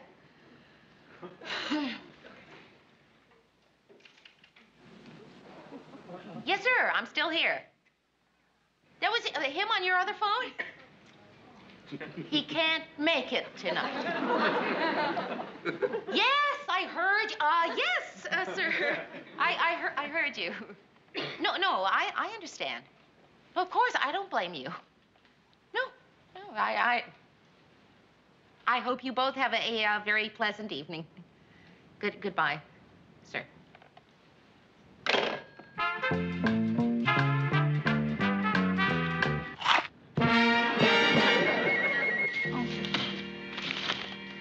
If you would just make separate piles. My stamps. The envelopes on the right, Where are my the stamps? flyers on the left. I just had those The stamps. stamps are around your neck. Oh, thanks. You're welcome. Okay, you ready? Ready? Oh, Mary. Oh, my Oh, Mary. If my mother was here, she'd say, you're asking for trouble. It's perfect. You don't think it's too dressy? Nah, not for that place. Where is it he's taking you? The 12 Trees. I've never been there before. Oh, you'll love it. Oh, I haven't been there in years. Not since our 5th wedding anniversary. Gee, Lars has better taste than I thought. Well, Lars wasn't there. He was out of town. But I thought, well, why let that ruin a perfectly good anniversary? Mary's going there for a celebration, too. It's their 5th first date. I thought you'd already been out with him. Well, not quite. See, he's had to cancel every date we've had so far because of work. Oh. But tonight he promises nothing can interfere. The governor is making a speech in Duluth, so he won't even be in town. Well, I hope it works out for you, kids. These super career guys are really rough. I mean, with them, work always comes first. That's a good point, Rhoda. But, Mary, this is a sacrifice a woman has to make. Many times I've been left alone while Lars has gone out on emergency house calls. Phyllis, Lars is a dermatologist. When does he ever make house calls? Well, on weekends, he and another doctor take each other's calls. He's a bone specialist. Sure, yeah. When somebody breaks their leg, Lars goes to their house and tells them not to scratch it. What do you think of these? Oh, yeah, beautiful. I have just the thing for that dress. I'll be right back. Mary, here they are. My best earrings. Antique gold. Oh, Phyllis, they are beautiful. Thank you. And they are perfect with this Of course, they're dress. perfect. Why do you think I ran downstairs to get them? They really do look great. Thank you. Oh. Just be very, very careful with them. They've been in my family for generations.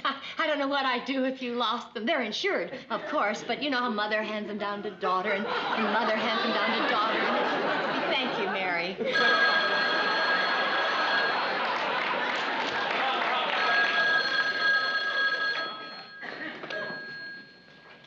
Hello. Oh, hi. No, I wouldn't mind at all. Right, bye-bye. Wouldn't mind what? Meeting him downstairs. He just called from his car to say he's running a little late. I'm just so thrilled he didn't call to cancel again. I'd take a bus and meet him at the restaurant. Well, here I go. See you in the morning. Have fun, Mayor. Good luck, Mary. Thanks. I wonder if this is his car now. Oh, it's a limousine. Oh, here comes Mary now. Oh, the car door is opening. How's he look? Oh, darn, he's not getting out. A chauffeur is. How's he look? Oh, they're driving off now. Very slowly. Now picking up speed. They're rounding the corner, and they're off on their big date. Oh, you're back. I thought you fell off. I'm so pleased that Mary's finally going out with somebody worthwhile. Yeah, instead of all those gangsters she usually runs with. You know, when a girl is barely 30 and attractive, has a nice personality, I find it difficult to understand why she isn't married. You're talking about Mary. Of course. Because you can't understand why I'm not married. Of course. Do me a favor, Phyllis. Would you write it down and send it to my mother? She doesn't understand.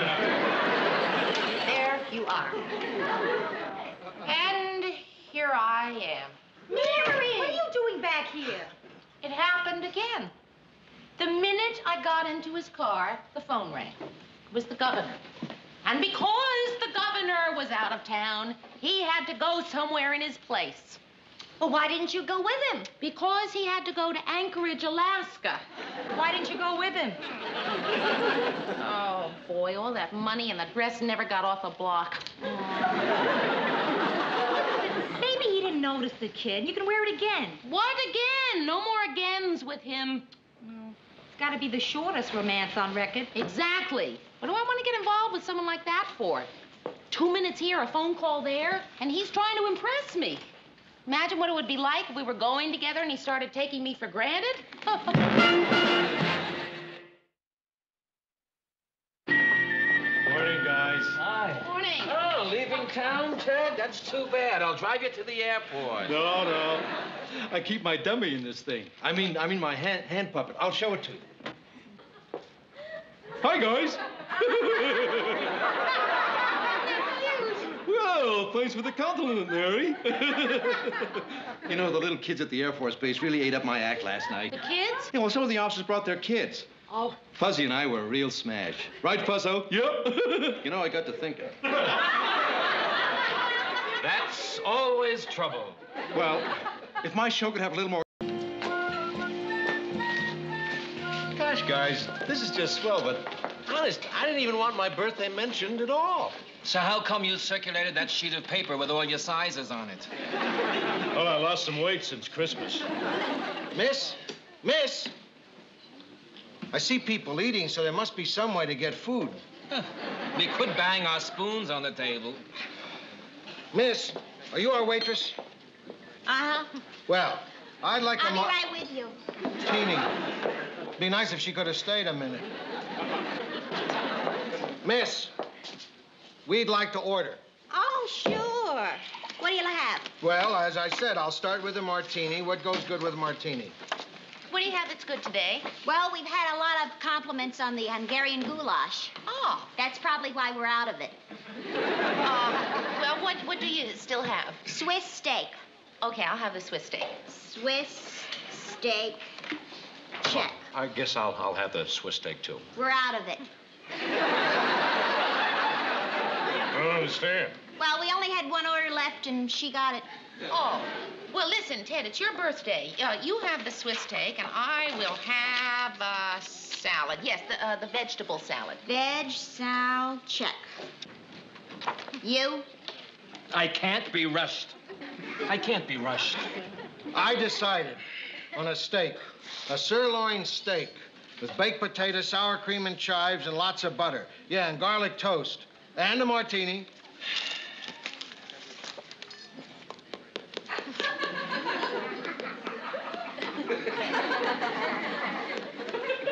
A liverwurst sandwich on rye. I don't even like liverwurst sandwiches. I just panicked. Excuse me just a minute. Miss, we're having sort of a birthday lunch over at our table, and I was wondering if you could bring us a piece of cake for dessert as a surprise. Oh, sure. Which one is it? The gray-haired guy, the fat guy, or the bald guy? The gray-haired guy. Oh, and could you put a little candle on it, too? A candle? Yeah, thank you. Hey, you know, we don't even have any water at this table? We don't even have any martini at this table. Happy birthday, Ted.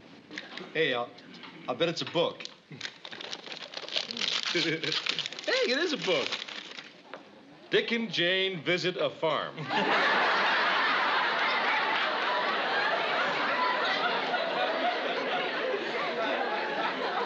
If you turn to the last page, the whole barnyard pops up.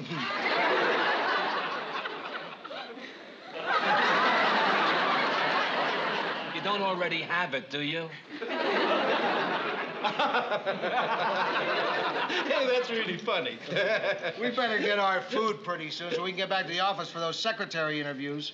Well, we have until, 2 o'clock. Wow. You know, I'm glad we're talking business and the subject of my birthday has been dropped. When we get that new secretary, it'll take some of the pressure off you, and you can... I guess birthdays are important to some people, but I always prefer that mine not be mentioned. Okay, yours was a veg soup? Oh, no, I ordered the salad, the veg salad. Oh, you did? Well, just a minute. All right, and there's yours. Miss, what's this? Well, I don't know, but it sure does smell good, doesn't it? Okay, there's yours. What's that? Well, that's a diet special you ordered. Miss, there's been a mistake. Well, anything I get will be better than liverwurst. Liverwurst. My order, she had to get right.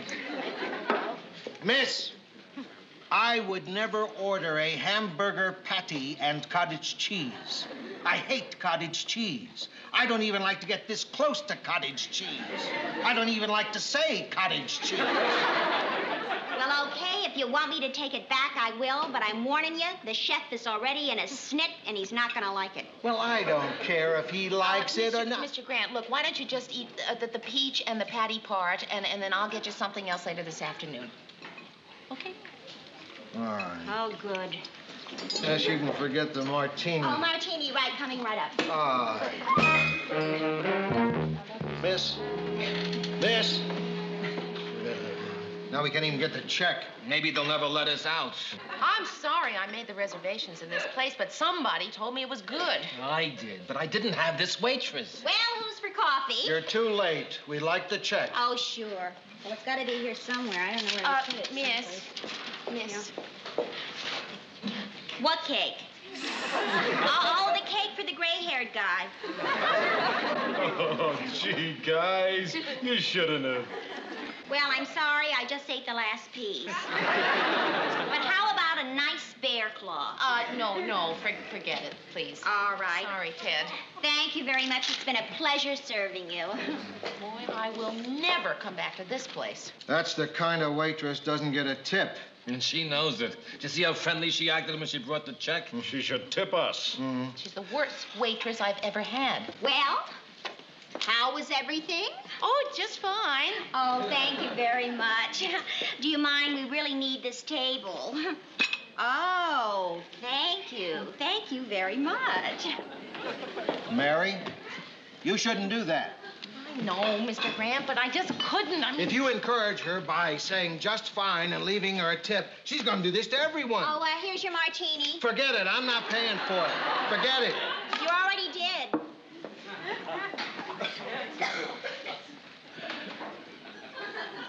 I wonder how she got it hot.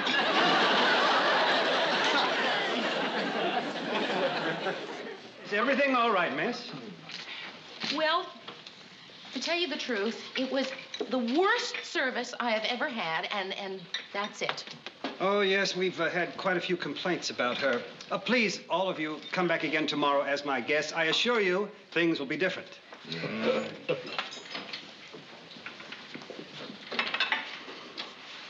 Listen, she wasn't really all that bad, you know. I mean, I wouldn't want to think no, that I no, was... don't worry. She'll never know it was you. So long. See you again sometime. Yeah, again. Okay, yours was the veg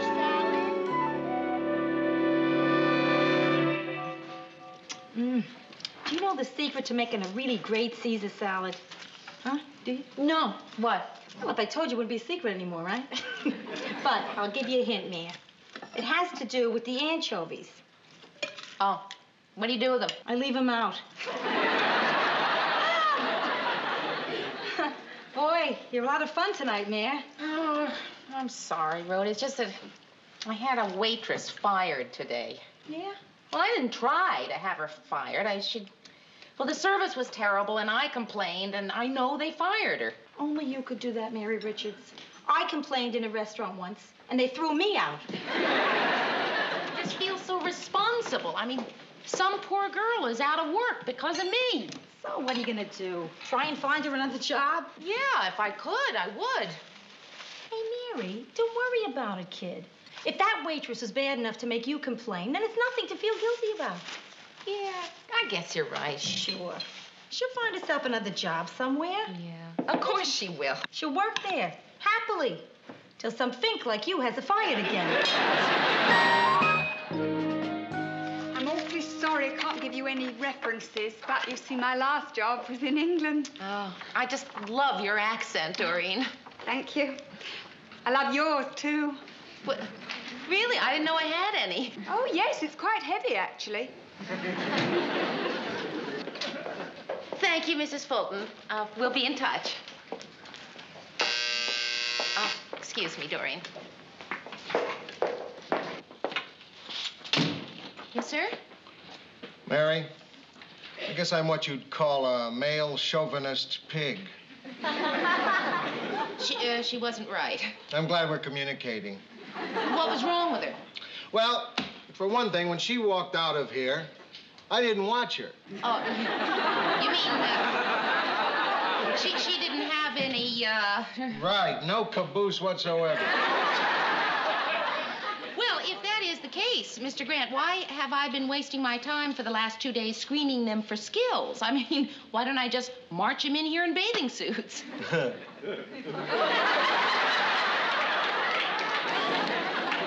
How many more applicants are there? 2. The first is Doreen Skinner. Her skills are excellent, and she seems to measure up caboose-wise.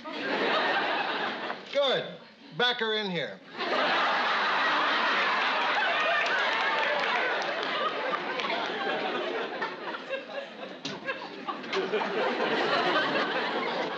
You can go in, Doreen. What kind of man is he, exactly?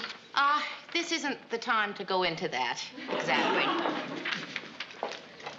Hello. If you'd like to come over here, I'd be happy to go over that with you. Thank you. Randy, Mary Wilner. Yes. Hello. Hello. It says there I'm a waitress, but I quit the job because I didn't like it. I'm really a secretary, and I only took the waitress job because there wasn't anything else available at the time. Hey, you look familiar. Did you ever eat at the Wine Barrel Inn? Maybe once. I don't know. Where did you last work as a secretary? Oh, golly, I've had so many jobs. I wouldn't know where to start. Just haven't found your niche yet. I see you're divorced. Yes. Any dependents? Oh, yes, you have a child. Yes, Tina. She was 3 last month. Oh. And I see you don't take shorthand, but you do speed writing. Yes, that's right. Did you see how fast I filled in that form? Yeah. Oh, and you type, too. Yes, but not fluently. Well, you know, speed isn't all that important, really. It's more a matter of accuracy. Well, bye-bye, Mr. Grant. I hope I see you again soon.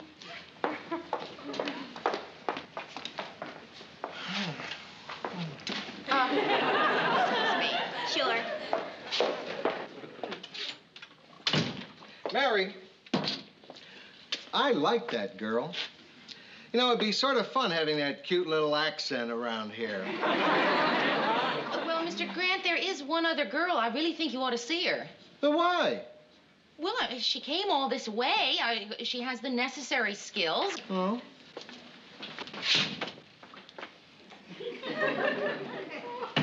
Yeah, she looks capable, too. Look, I'm really tired of all this. Either this one or that one. It doesn't make any difference to me. You decide. Oh, but Mr. Grant, no, I shouldn't be the one to have to Mary, decide. I just made a decision. You decide. Yes, sir. So, Mr. Grant told me to pick one of the girls for the secretarial job.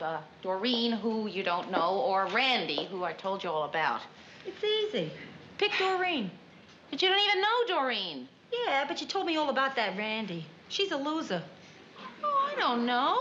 Oh, I know. It's Gloria Metzger all over again. Who? Gloria Metzger, this girl I went all through high school with.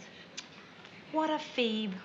A what? A loser. A phoebe. Oh. Gloria Metzger. I introduced her to every single one of my friends. None of them liked her. Then after high school, I got her a job. She was fired the 3rd day. She even married a loser. Wait, maybe she's not such a loser. Listen, Rhoda, you can't judge the whole world by one phoebe friend of yours. Anyway, Randy is not a loser. She's a nice girl. She's okay, you know, a little bewildered. Maybe needs a little help. Pick Doreen. Listen, Rhoda, Randy has a 3-year-old little girl. I mean, I am the reason that child's mother is out of work. Don't you think I have an obligation to find her a job? You already hired her. Yes. Phoebe. I know.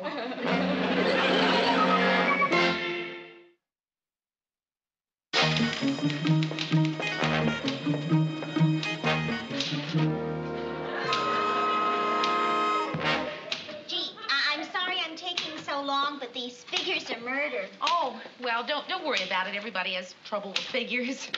Let's see. Randy, listen, we're not WKM, we're WJM, and listen, Randy, are you free to take a letter? Oh, sure thing. Right away. You know, secretarial school always taught me to bring 2 pencils just in case one broke. Do you happen to have 2 pencils? Yeah, sure. Here you go. Oh, good. They're sharp.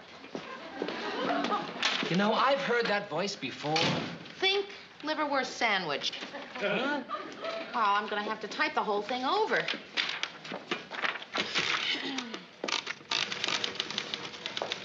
You looking for someone, Ted, or something? No, just hanging around, that's all. Anything the matter with hanging around?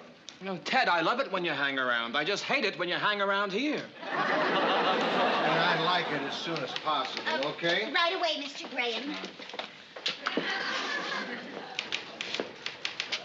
Ted, what are you doing? Just hanging around, that's all. Anything the matter with hanging around? No, Ted, I love it when you hang around. Just hate it when you do it around here. Just leaving, Lou. Hi there. Hi. Oh, Mary. What? I can't make head or tails out of this. Neither can I. Well, he rattled me. Mr. Graham talks so fast. You mean Mr. Grant? Right. Randy, do you have any idea of what this was all about? Well, it has something to do about the Philadelphia Convention in San Francisco. The Affiliates Convention in San Francisco. Yeah, that's it. I'll tell you what, I don't have to go to lunch. Why don't I dictate the letter to you then? Oh, thanks, Mary. Okay. Say, Randy, how about a little lunch? Oh, I'd love to. Well, maybe we could work on that letter after lunch, huh, Mary? Randy, no, I really think that we ought to get on it. After lunch, Mary. Bye. I'm the anchorman here, you know. Oh, that sounds like a lot of fun. Lunch, liverwurst, Ted. Now I know where I know Randy from. Mary, what is she doing here? Not much.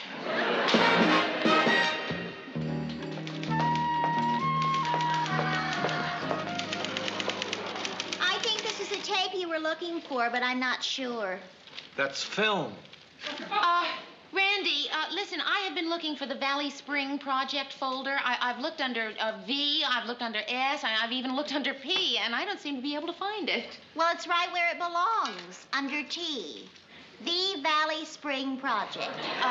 No, Randy, it's Valley Spring Project, comma, the. I never could understand that. I mean, it seems so silly. Well, listen, are you telling me that you filed everything beginning with the word the under T? Well, yes. Oh, here's the letter I typed for Mr. Graham. Regretting my letter of the 14th... No, Randy, he must have said regarding my letter. And why are you still doing type-overs and cross-outs? Oh, you can tell, huh? I didn't think you'd be able to see them. Listen, Randy, I think we better have a little talk.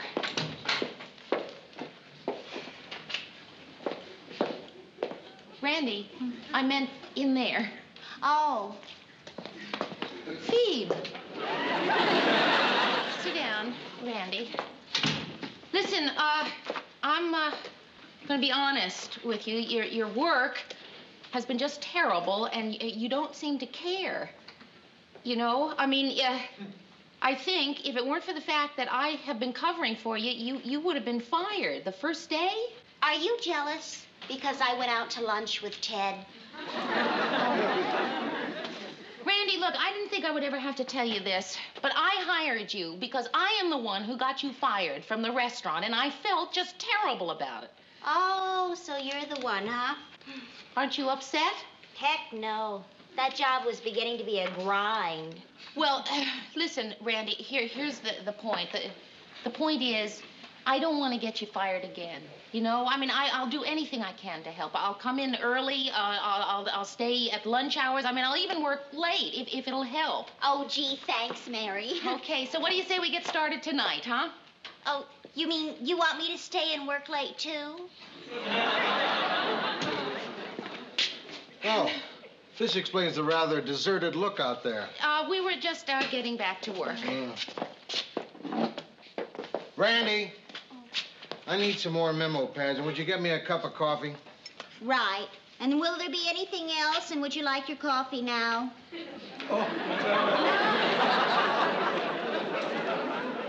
I have this feeling that I know you from someplace. Well, that's probably because I've been working here. Yeah, that's probably it. Randy, I meant to tell you, you're doing just great. Thanks. Heck, he thinks I'm doing just great. I mean, why should I stay late and work with you and knock myself out? Okay, Randy, I'm not covering for you anymore, okay? You're on your own. Well, I never asked you to do that anyway, did I, Mary? Here's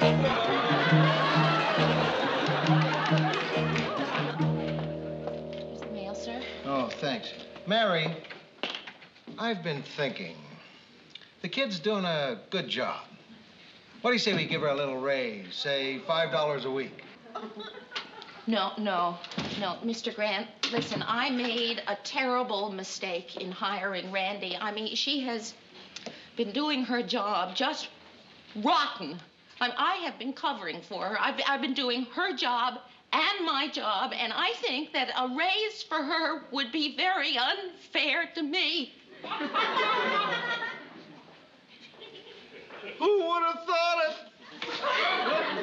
Thought what? That you would be jealous. Jealous? Mr. Grant, I am not jealous. I just don't think that she deserves a raise. Oh, don't worry, Mary. Don't worry. It's only human. And besides, even after I do give her a raise, you'll still be making a lot more money than she does. Doesn't that make you feel better? No. Coffee. Oh, thank you, Randy. Oh, and you remembered I drink it black. Doggone. Did you proofread this letter I typed?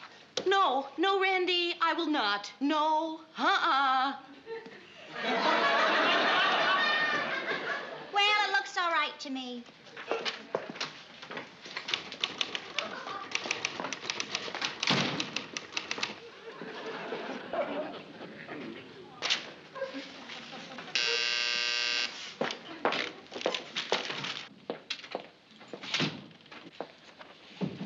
Dear Sire?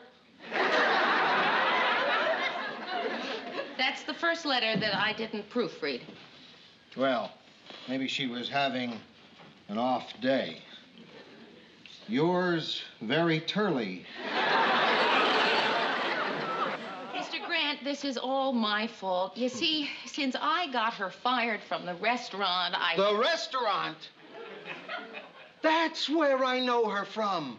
You didn't tell her about the raise yet, did you? No. Oh, good. It's embarrassing to have to fire someone on the same day that you gave her a raise.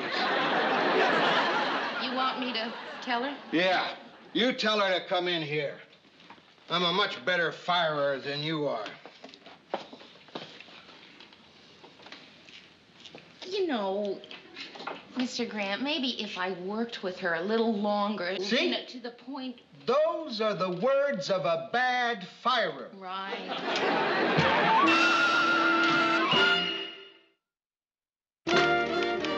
Mary, get me Frank Peterson over at KRDA. I gotta talk to him right this second. Yes, sir. Isn't it nice not having any help? Makes my job so much easier. Yeah, I know what you mean. It's like my job would be if I lost Ted. Mr. Peterson's office, please. Hello, is Mr. Peterson in? Lou Grant calling. Randy? Is that you? Well, I'm so pleased that you got another job in such a hurry. Oh, no, listen, don't be silly. You know, what did it take to write a letter of recommendation? Department of Public Safety expects a record number of accidents over the coming holiday weekend due to crowded highways and icy streets. So we at WJM-TV urge you to do your bit and drive carelessly. Did I really hear that, or was it just my imagination? Hear what? Well, no, it must have been my imagination. Did I hear what I just heard? Yeah, I think you did. 5, 4, 3, 2. That'll be for me. Yes, Sam. Yes, I heard that. No. We're not advocating reckless driving, Sam. No. It's just that Baxter's mouth is accident-prone. Yes, Sam. Yes, I do plan to do something about it. Yes. Right now. Yes, Sam.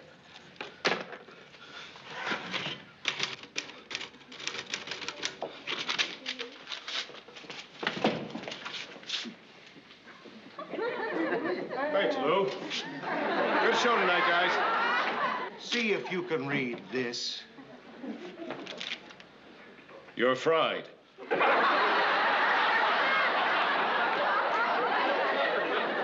You're fired! Well, what for? Because you can't even read this. Well, that seems like a pretty small thing. Did you hear what you said in your sign-off? Well, I wasn't paying much attention. I'll look and see. Department of Public Safety expects a record coming holiday weekend due to crowded ice. We at WGM urge you to do your bit and drive carelessly. You did it again. He did it again. I could give him 10 shots at it, but you'd still say carelessly every time, wouldn't you? Well, sure, that's what it says. If it's wrong, it's not my fault, it's Murray's.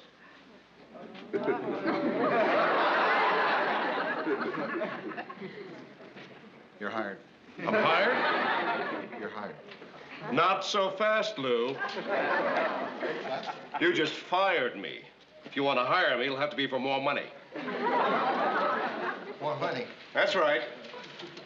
But first you're going to have to say, I'm sorry, Ted.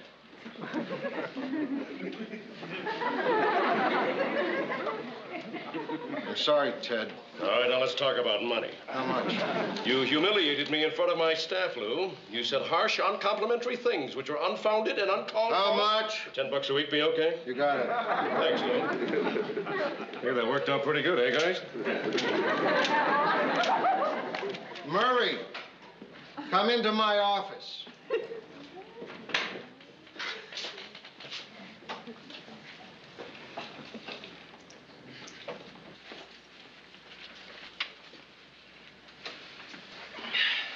Sit down, Murray. I'm already sitting. Sit down, I said. Sure, Lou.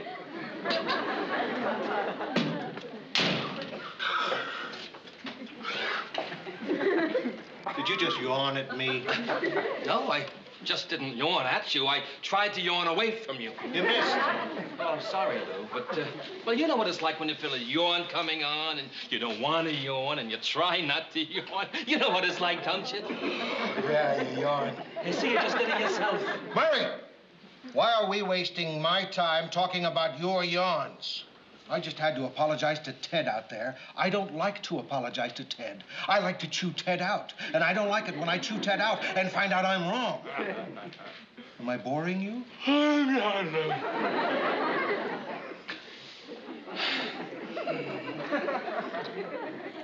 Will you stop that? I just told you, when you try to stop, you can't. If I can stop, you can stop, and I'm stopping. See? No yawning. And the next time you make a mistake on Baxter's copy, I'll dock you the extra money I had to pay him. Okay, that's all. Hey, you know, that's terrific, Lou, the way you can just not yawn like that. Just takes willpower, that's all. Just like that? Just like that. Everything okay? Yeah, sure, fine, thanks. Hi, Mary. Night, Mr. Grant. Murray. Good night, Lou. It won't happen again, Lou. I know. You know, I don't blame Lou for being mad. I don't know how a mistake like that ever got on the air. It was my fault, Murray. I didn't have a chance to check your copy. You've been checking my copy? Well, I wasn't going to say anything about it, but... Well, okay, now that nobody has mentioned it, for the last couple of weeks, I can not only see that something is bothering you, Murray, I can read it. You mean you've been covering for me, Mary? We've all been covering for you, Murr. Usually I manage to capture typos, but once in a while something slips by me. I'm not perfect, you know.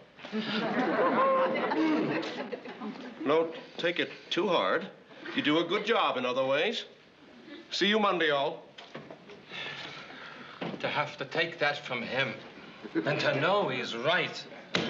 Hey, Murray, something is bothering you, isn't it? Why do you say that? Well, it's not just the mistakes in your copies. I mean, you don't seem yourself. You seem tired. Yeah, well, I guess I am a little tired. Hey, look, I'm sorry. I shouldn't be prying like this. I mean, you and I are good friends, and if you want to tell me something, you will. And in the meantime, it's your problem, right? Right?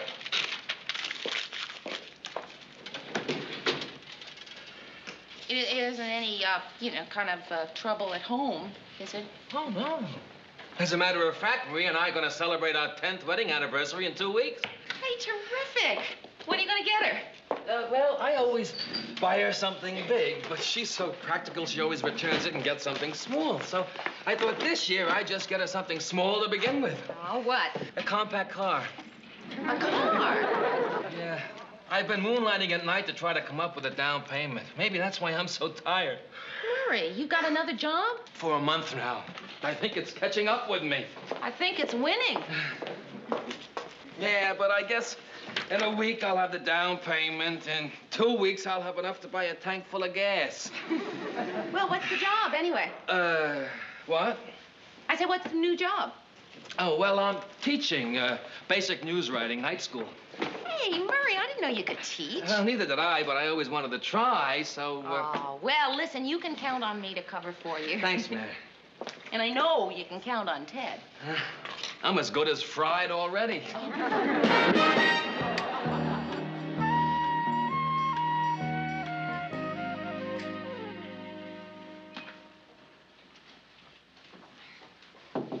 Mare, you asleep yet? No, Rhoda, just a second.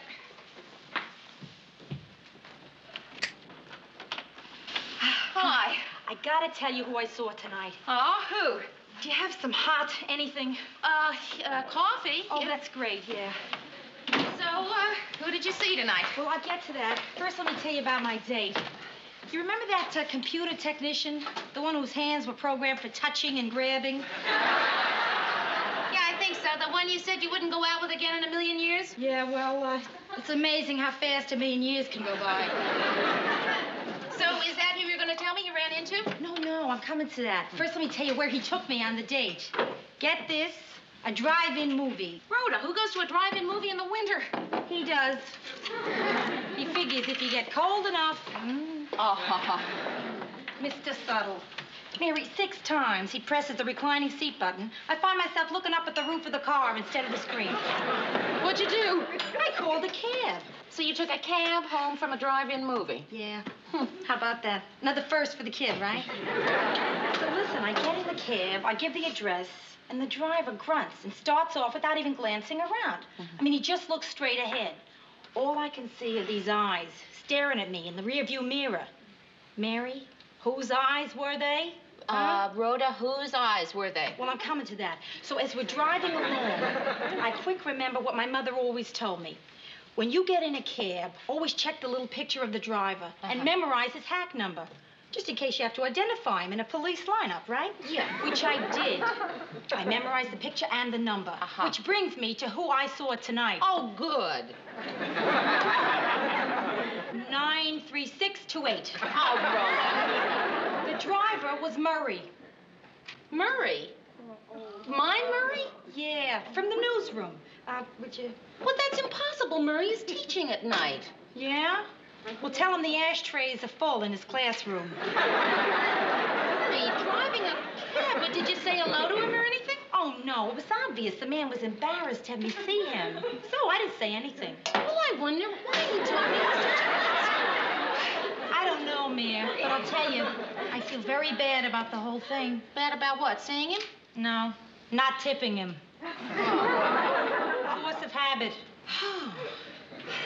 Mary, how about some coffee? Oh, no, thanks. It keeps me awake. Mary, we get these revised figures to sales? Yes, sir. Say, Lou, while we're at it, I'd like my dressing room painted. What do you mean, while we're at it? I mean, about last Friday night, you know, a little talk about the apology and the raise. Well, I've decided I want my dressing room painted. No. For me to give you anything else, Murray's going to have to make another big mistake so that I make a big mistake and fire you for his mistake. But Murray's not going to make another mistake. And if I fire you, the next time it's not going to be a mistake. Did I say good morning, Lou? Morning, Ted. Morning, Mary. Good morning, Ted. Morning, Murr. Speaking of good morning, Murr, where is he? You mean, Murray? Huh. Oh, well, Murray is, just, down the hall. Down the, cold hall. Cold. Murray, you're late. Yeah, I know, Lou. I'm sorry. And don't start that again. Mary. Oh, thanks. Mary, look, I gotta talk to you about what happened last night. You mean about Rhoda recognizing you? Murray, why didn't you tell me you were driving a cab? I kept your secret. Well, I know, but, well, I told Marie I was teaching night school, and it just seemed simpler if I told everybody that so she wouldn't find out by mistake. Well, boy, you sure picked a tough way to earn extra money. And I'll say. I was robbed last night. What? Yeah, right after Rhoda got out of my cab. Oh, Murray. Yeah, and that's not the worst part. I had to go to the police station to file the report, which made me later than usual getting home. And I couldn't call and tell Marie where I was. Well, you should have told her anyway. No. I was afraid she'd get upset and mad because I was trying to make that extra money for her present, and make me stop. You know what she's like. She'd be worried I was going to get robbed or some silly thing like that. Did I just say what I just said? Yes, you did. Well, anyway, she was worried because I wasn't home on time. She called the night school, and they said they never heard of me. So she found out you were driving a cab anyway, right? Worse than that. Marie doesn't believe I was driving a cab at all these nights. Marie is convinced that I am having an affair with someone. Oh, that is worse. With you. Oh, more worse. You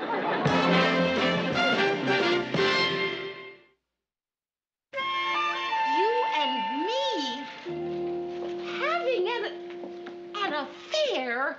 Oh, Murray, did you tell Marie how absolutely ridiculous, how unlikely that is? Oh, sure. So I told her I was driving cabs at night to make extra money, and she said, what do we need the extra money for? I just couldn't tell her. Well, Murray, I think you should. No. Then quit that other job. Give her the car when you saved enough for the down payment. But Murray, please tell Marie you and I are not having an affair.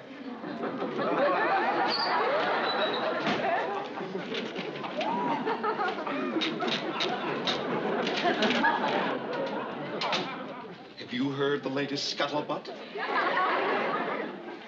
No, what is the latest scuttlebutt, Ted? Mary and Murray. They're not having an affair.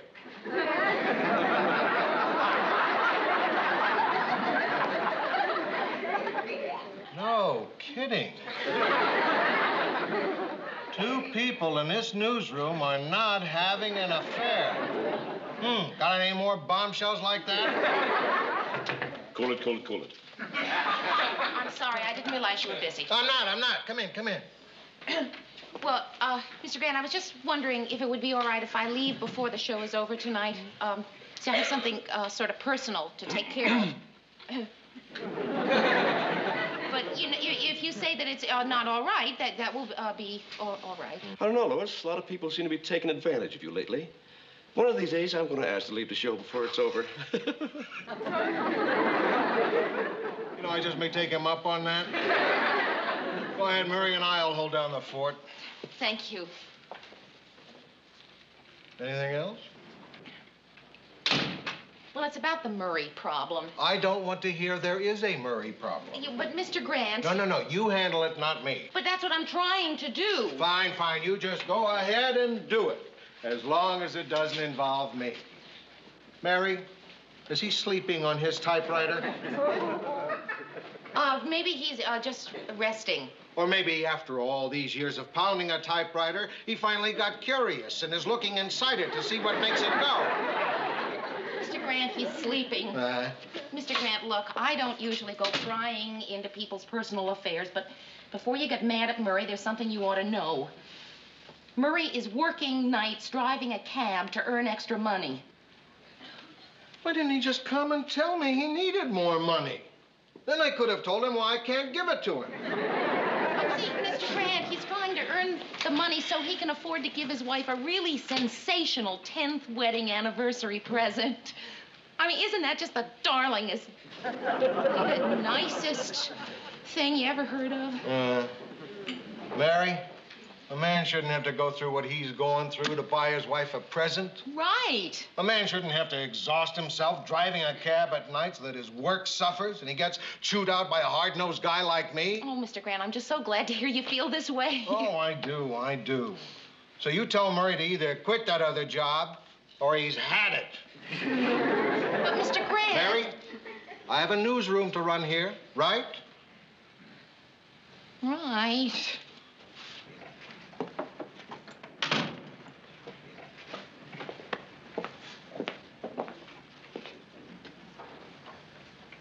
Murray. See? Just one little cat nap and I'm fresh as a daisy. Only 6 more days of this, Mayor, and I'm home free. Murray. Yes, Mayor. Listen, I know you wouldn't have wanted me to, but I told Mr. Grant about your other job. You did? Yeah, see, I figured if he knew why you've been so tired lately, then, you wouldn't be under so much pressure. Mary, you're a doll. You're terrific. To do that for me. What can I say? Well, you could say, Mary, why don't you mind your own business? What? Mr. Grant said you've got to quit that other job or you had it. Oh, you're kidding. No. Oh, why couldn't I just leave bad enough alone? No, Mary, it's not your fault. You meant well. Really, it's okay. Yeah, well, now what are you going to do? I don't know. Either way, I lose. If I keep going for the car, I lose my job here. And if I don't go for the car, Marie'll never believe that you and I aren't having an affair. Hey, Marie, could you answer something for me? Sure. Why does she think it's me? I don't know. Who else is there? Besides, she said I talk about you all the time. You know, it must be hard for a wife to understand that her husband and a single woman can be just friends. Yeah, but we are. I know.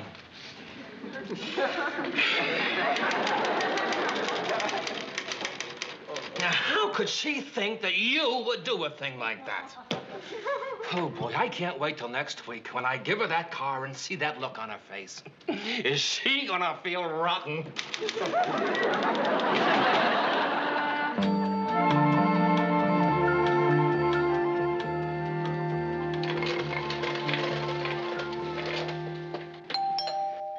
Oh, just a minute.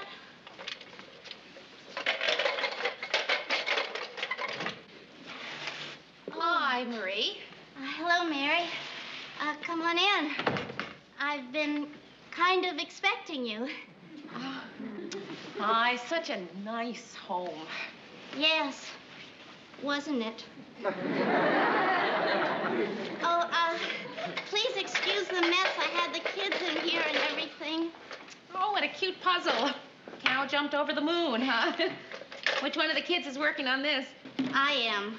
I just finished Cornwallis's surrender at Yorktown, and there weren't any other ones in the house, so Marie. Tomorrow I'm buying this big round one.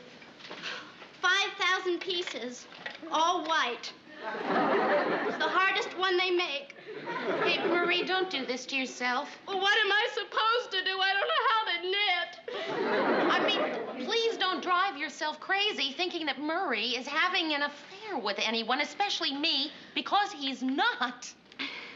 Look, Mary, you might think that I am just a little naive housewife, but I know what goes on in those newsrooms. Marie, listen, couldn't we just sit down and talk? Mary, I know that you are a very nice girl, and you wouldn't purposely fall in love with Murray. It's just that you couldn't help it. He's a very sexy man. Isn't he? Oh, yeah. Well, I have known it since our first date. We went to see The King and I with Yul Brynner, and you should have seen the looks we got coming out of the movie. Well, Marie, the thing is, as irresistible as Murray is, there are some dumb women in this world who don't love Yul Brynner, or even Paul Newman. And I guess I'm just one of those women. You don't love Paul Newman? No. Oh, well then, how do you feel about Murray? Same thing. Dumb, huh? Well, if it isn't you, then who is it? Marie, it isn't anybody. Oh, come on, Mary. What's he doing out every night? And why did he lie to me and tell me that he was teaching night school? Now, who is he seeing? Marie, can you keep a secret? About who he's seeing? No! I mean, Murray would kill me if he knew that I told you, so you gotta promise me, yes, you will never tell him, or I can't tell you, and that's a shame because it's a great secret. You're gonna love it.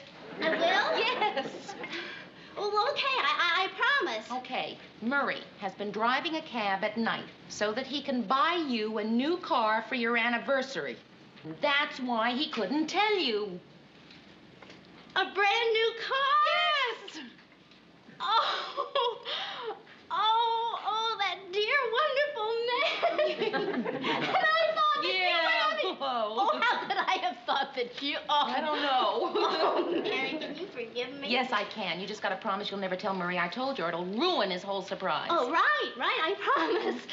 Maria, Mary. Wait. What are you doing here? Oh, you dear, wonderful man. A new car.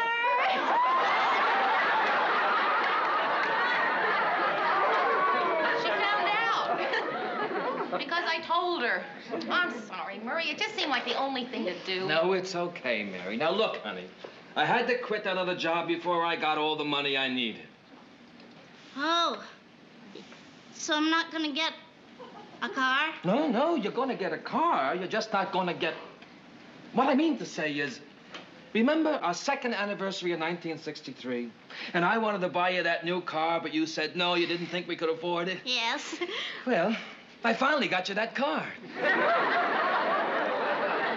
car? Yeah, 1963 car. Well, I guess I'll just be going. So, I can, see this. So, goodbye.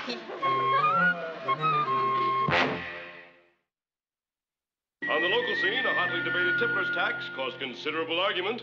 In the city council today, the proposed heavy tax on liquor is certain to become a controversial issue during the upcoming election campaign. Oh. Here's Gordy with the recap of the weather. Murray? Not me, Lou. I quit that other job. Yeah, he did, Mr. Grant. He really did. Look, here's a copy of the news copy.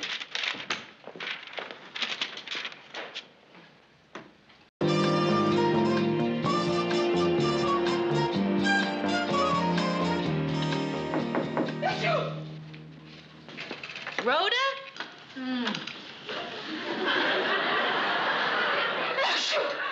Bless you. Mary, I think I may possibly be coming down with a cold. What's your temperature? Ooh. What is it? 101. That has to be my temperature, right? Couldn't be my weight. Rhoda, you get right back upstairs and into bed. Yeah, right. Is there anything I can get you? Vitamin C, aspirin, anything like that? Nothing. Thanks a lot, kid. Although I would like a couple of magazines. That would be nice. A couple of magazines. Okay, I'll drop them off for you. And some books, maybe. A crossword puzzle. A puzzle, good. Break the monotony. And fruit, Mary. I love fruit. Okay, I've got some oranges, I think. And you know what? I was supposed to take my car in for a 6-month checkup, and I was wondering... Rhoda! All right. Hi, Mary. Morning. Yes, well, I always said that looks aren't important when you have a good clothes sense going for you. Phyllis, I'd like to tell you something. What? It is so hard for me to tell you this. What is it you can tell me? What? I'm extremely contagious.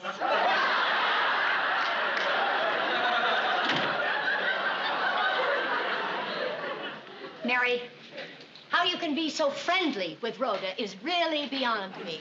Well, anyway, I came up here to ask you for a favor, Mary, but, Mary, do not say yes unless it's really convenient for you. Promise. I promise. I was wondering if you could stay with Bess for the weekend. It would really be terrific, and it would really help me out a lot. Stay with Bess for the weekend? Yeah. Is that all? Oh, sure, I'd be glad to. Oh, Mary. Oh, I'm so relieved. Oh, you're a lifesaver.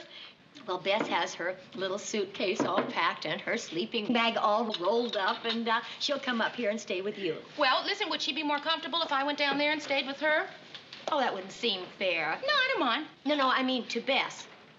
See, Lars and I are going off on our little adventure, and she ought to be able to have one, too. Oh. Well, what little adventure are you and Lars off to? Oh, well, you know what a group marathon is? Yeah, where a bunch of people get together and discuss their problems, right? Yeah, not that Lars and I have any particular problems, but, well, if it's possible for things to be better, why shouldn't he be? Yeah, it sounds terrific to me, too. excuse me. Hold it a minute. Realize you have been tying up my phone for over half an hour? Business call, Mayor. Can't be helped. What, honey? Yeah. Sure will be neato to get out of town. How about 7:30? See you then. Hey, you going out of town this weekend? Well, sort of. Oh, where you going, Ted? Oh, nowhere. Just a place. Not important. Just someplace. On business. By myself. By yourself. On business? Well, maybe one other person. Hey, Murray. How about coming over to the house tomorrow night and watch a fight with me? Powell says he's going to put Sanders away in the 12th, but I got $5 says he doesn't. Thanks, Lou. I'd like to, but I have tickets to a concert tomorrow night. A concert? Go to a fight. Go to a concert. I can't either, Lou, going out of town. What? I said I can't either, Lou. Can't either what? Come to your house and, watch, I guess it's time to go in the studio. Ted, you sure you can't make it over to the house tomorrow night? Sorry, no can do. Maybe some other time, fella.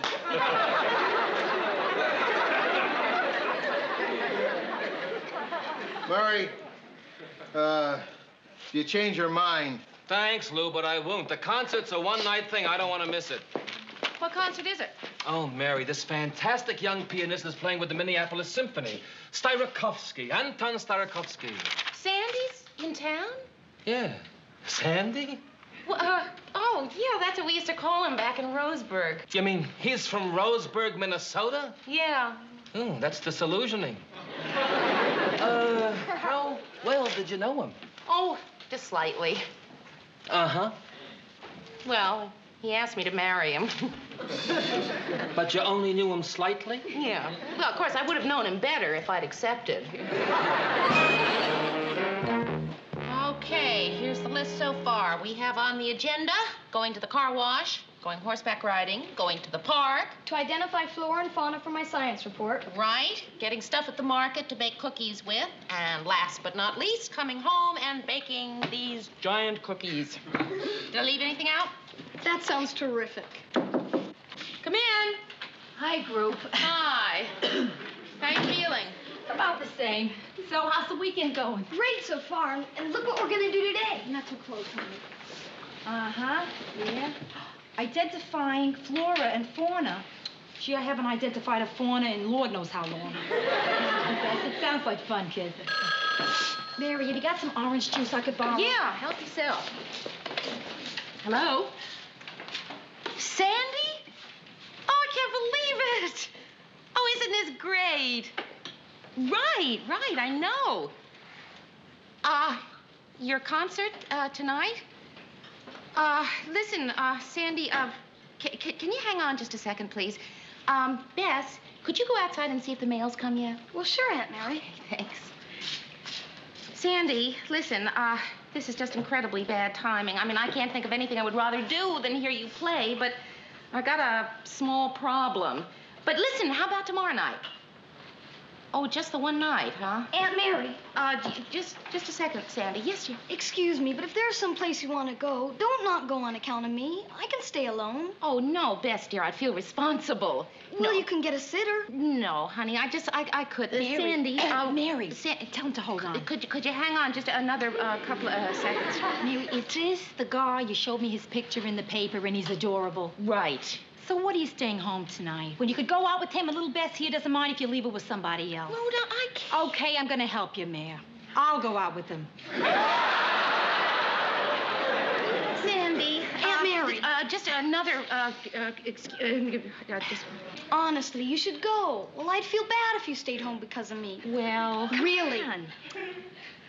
Hello, Sandy. Slight reversal of plans here. I'd be delighted. Tonight at my house. Okay, great. See you then. Bye-bye. Wow, how do you like that after all these years? I like it. Bess, do you have a regular babysitter? I usually call Miss Henderson's agency. They have the most fun sitters. 555 2010. Hey, listen, Mayor, thanks for the orange juice. And have a good time tonight, huh? Thanks. Feel better. Yeah. Hello, Mrs. Henderson? This is Mary Richards, and I'd like to hire a sitter. That's right. For tonight. Mrs. Henderson, why are you laughing? Oh, well, I didn't realize that Saturday nights were booked up so far and you know, vans. Well, listen, could you recommend another agency? Well, yes, I realize that you're the best, but could you possibly tell me who's second best might be? There isn't any. Well, thank you, Mrs. Henderson. Yeah, she's fun. I really had a fun time today, Aunt Mary. Oh, yeah, it was a lot of fun for you sitting around watching me call babysitters all day. Come in. Okay, girls, how do I look? Whoa! Rhoda, you're not going out tonight. Well, you know, Mary, the really craziest thing happened a little while ago. As you know, all day long I've had a temperature of 101, right? Right. So this guy calls me who I've been dying to go out with, and he asked me out for tonight. And this sort of miracle occurred. What was the miracle? Well, the miracle was I decided to go out with a temperature of 101. Oh. I gotta stop doing that. So what happened with the sitter? Well, I called every agency in town. I finally had to call Murray, and he gave me the name of a sitter who was not available, but her sister is, so she's coming over to sit with Bess. Well, I'm glad it all worked out for you. You know, you could make yourself much sicker going out tonight. Did you tell him you have a temperature of 101? I would have, Mayor, but it's this rule I have. I never discuss flu symptoms with the 6'1" Yale graduate with the black curly hair. Well, you could give him your cold. If I play my cards right. Bye-bye. Bye. Well, Bess, I think you'll have plenty of stuff to eat tonight. There are things in here to make sandwiches with, and, well, there's enough stuff that the babysitter brings a boyfriend even. I'll get it, Aunt Mary. Thank you, dear. Hi, is this Mrs. Richards' apartment? Yeah? I'm the sitter.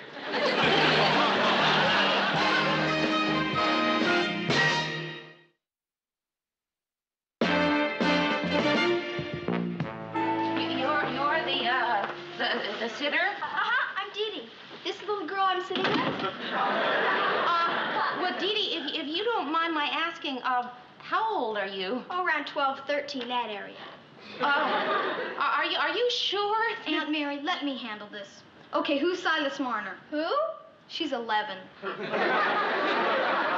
difference does it make how old I am, as long as I'm good? Well, Dee Dee, the thing is that Bess here is 12.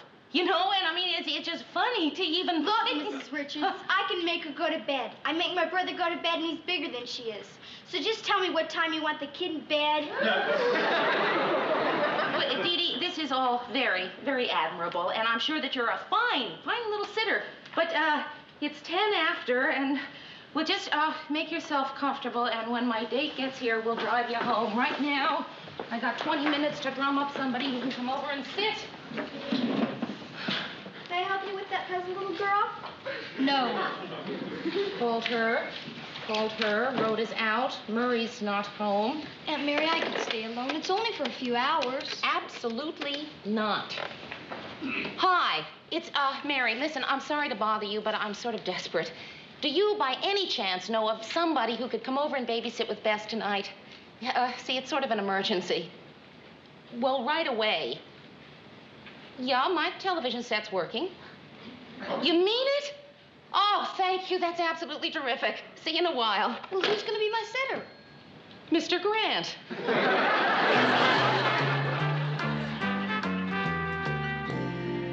Can I help you? No, I can do it easy.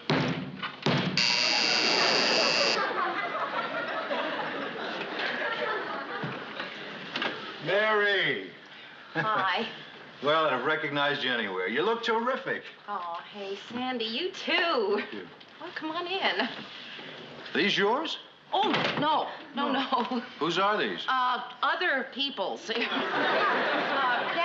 Bess, with Long, Bess. who is staying with me for the weekend, and this is Dee Dee, who we have to drop off, by the way, as soon as my boss gets here, who is babysitting tonight, and I'll explain it again later. And, girls, this is Anton Styrakovsky. Call me Sandy. It makes life so much simpler. Excuse me, that'll be my boss. Oh, Mr. Grant, it's just great that you could come. Right, where's the set? It's a black and white. Yeah. Mr. Grant, I'd like you to meet Anton, Sandy Styrakovsky. And you know Bess, and that's little Dee Dee. Uh-huh. I was all ready to watch the fight, and the tube blows out on my set, and Edie is watching this documentary on her set. There's 6 wives of Henry VIII, 8 wives of Henry VI. I don't know. And the championship fight will begin in a few minutes right after this word from Cavalier Blades. Well, I guess you're all set, so we can be on our way. Come on, Dee Dee, we'll drop you off. Pleasure meeting you. I'd better not take a chance. I'm playing tonight. Styrakovsky, you got a brother who plays for Chicago? Yes, as a matter of fact, I do. He plays halfback, doesn't he? No, he plays first violin.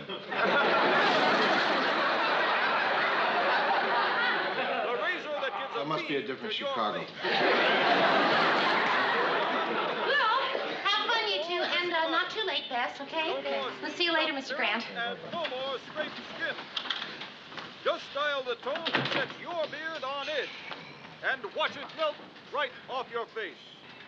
You from Cavalier. Do anything you want, kid. Just don't play with matches.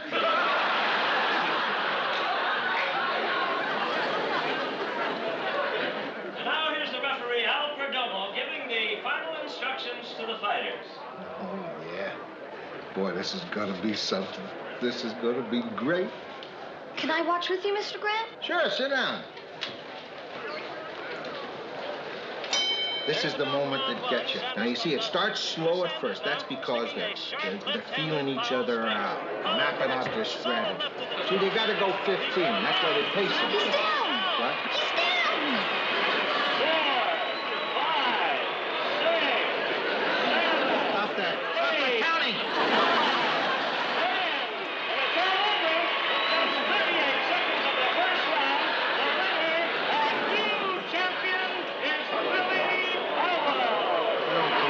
Just don't believe it. It seems like an awful lot of trouble for those fighters to go through for such a short thing. Usually it lasts longer.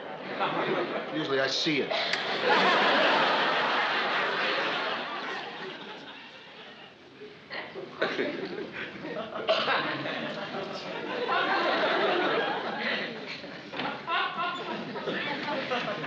So.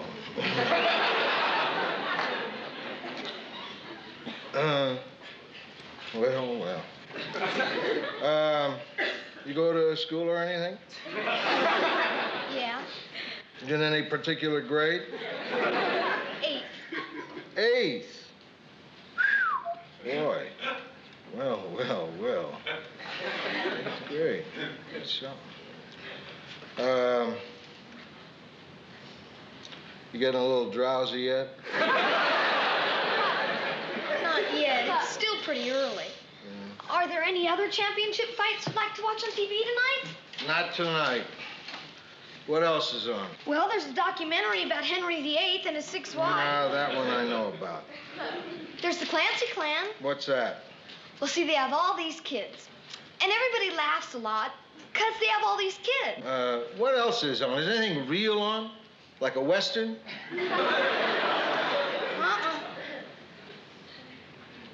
Boy.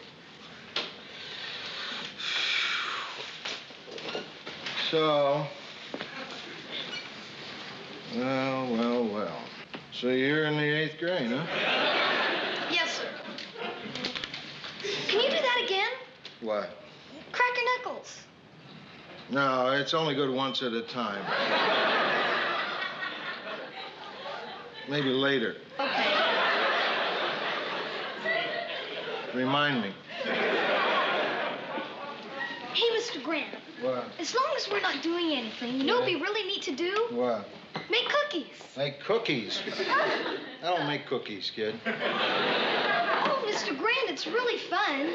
Aunt Mary and I bought this cookie mix. Look, you want to make cookies? You go get a box of cookies. You get a plate.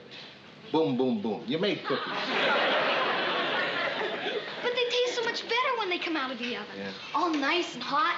And you can have them with some nice ice cold milk. Yeah, nice ice cold milk, right. Well, it doesn't have to be milk. You can drink anything cold with them. Anything you want. Anything you want. Like if you want milk, you can have milk, right? Right. And if I want milk, I can have scotch, right? Right. I like it, kid. Let's go make cookies. As a matter of fact, let's have a little milk right now. Just to get things started. I always hate to make cookies on an empty stomach. Oh, Mr. Grant, you'll love this. Uh-huh. Okay, put contents into bowl.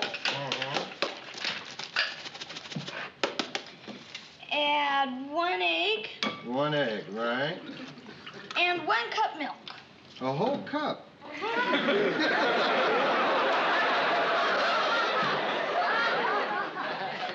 You stir while I turn on the oven. All right. Oh.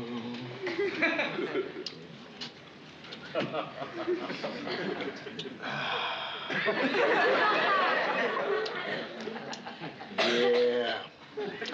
This is gonna work out just fine. Found the cards. Those cookies smell great, don't they, Mr. Grant? Mm-hmm. Okay. Let's see, what card games do you know? How about hearts? Don't know it. Casino? Don't know it. Canasta? Don't know it. Poker? Know it. That's great. Yeah, but it's no fun unless we play for something. Well, I don't get my allowance until tomorrow. Chips. What can we use for chips? If you can wait until they cool, we can play for the cookies. That's a good idea. Yeah. Okay. Now, what do you want to play? Spit in the ocean? Or no peaky baseball? Well, how about 5-card stud? I like you, kid.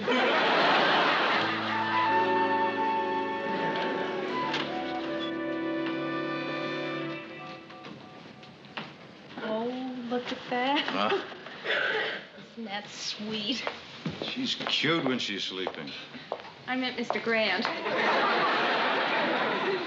wonder what all those cookies are doing on Bess's side of the table. Strange. Hi. Hi. I hear those go great with milk. No. We play a little poker. Did Bess beat you? No, I just ate my winning. Well, was everything okay? No problems or anything? No, fine. No problems. Good. Just fine. I'll just be on my merry way. Good night. Mr. Grant, I just can't thank you enough. You may have a point.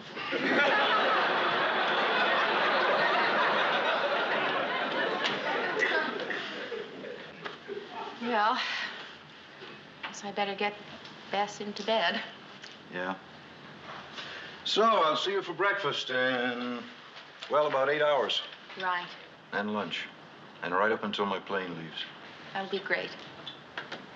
Gee, Sandy, you know, it is really so strange. I mean, it's like no time at all has passed since we last saw each other. I know. Aren't we supposed to have changed? Isn't this where I'm expected to look at you and say to myself, I wonder what I ever saw in her?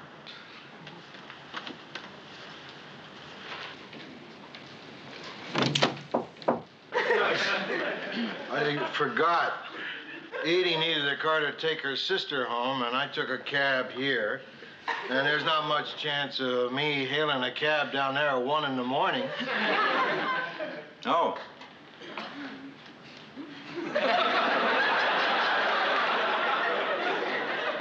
Well, look, you don't have to. I can always call a cab. No, not at all. Mary, I'll see you tomorrow. See you tomorrow. Look, you really don't have to. Perfectly okay. I don't mind in the least. I take all of Mary's sitters home. How much travel time do you get? He's a cutie, Aunt Mary.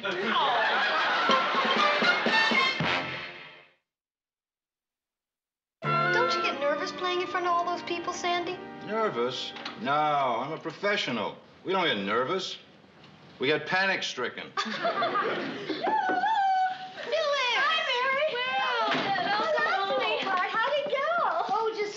Phyllis, you want some cookies that I made? I'd love some. A little later, honey. Oh, Phyllis Lindstrom, this is Sandy Starakowski. Hi. Hi, Sandy. Oh, Bess, I'd like to hear all about it later. How was the marathon? Mary, it was the finest experience of my life. And I truly believe that Lars and I have grown even closer. Oh. If you can believe that. And so, Mary, that's why I want to ask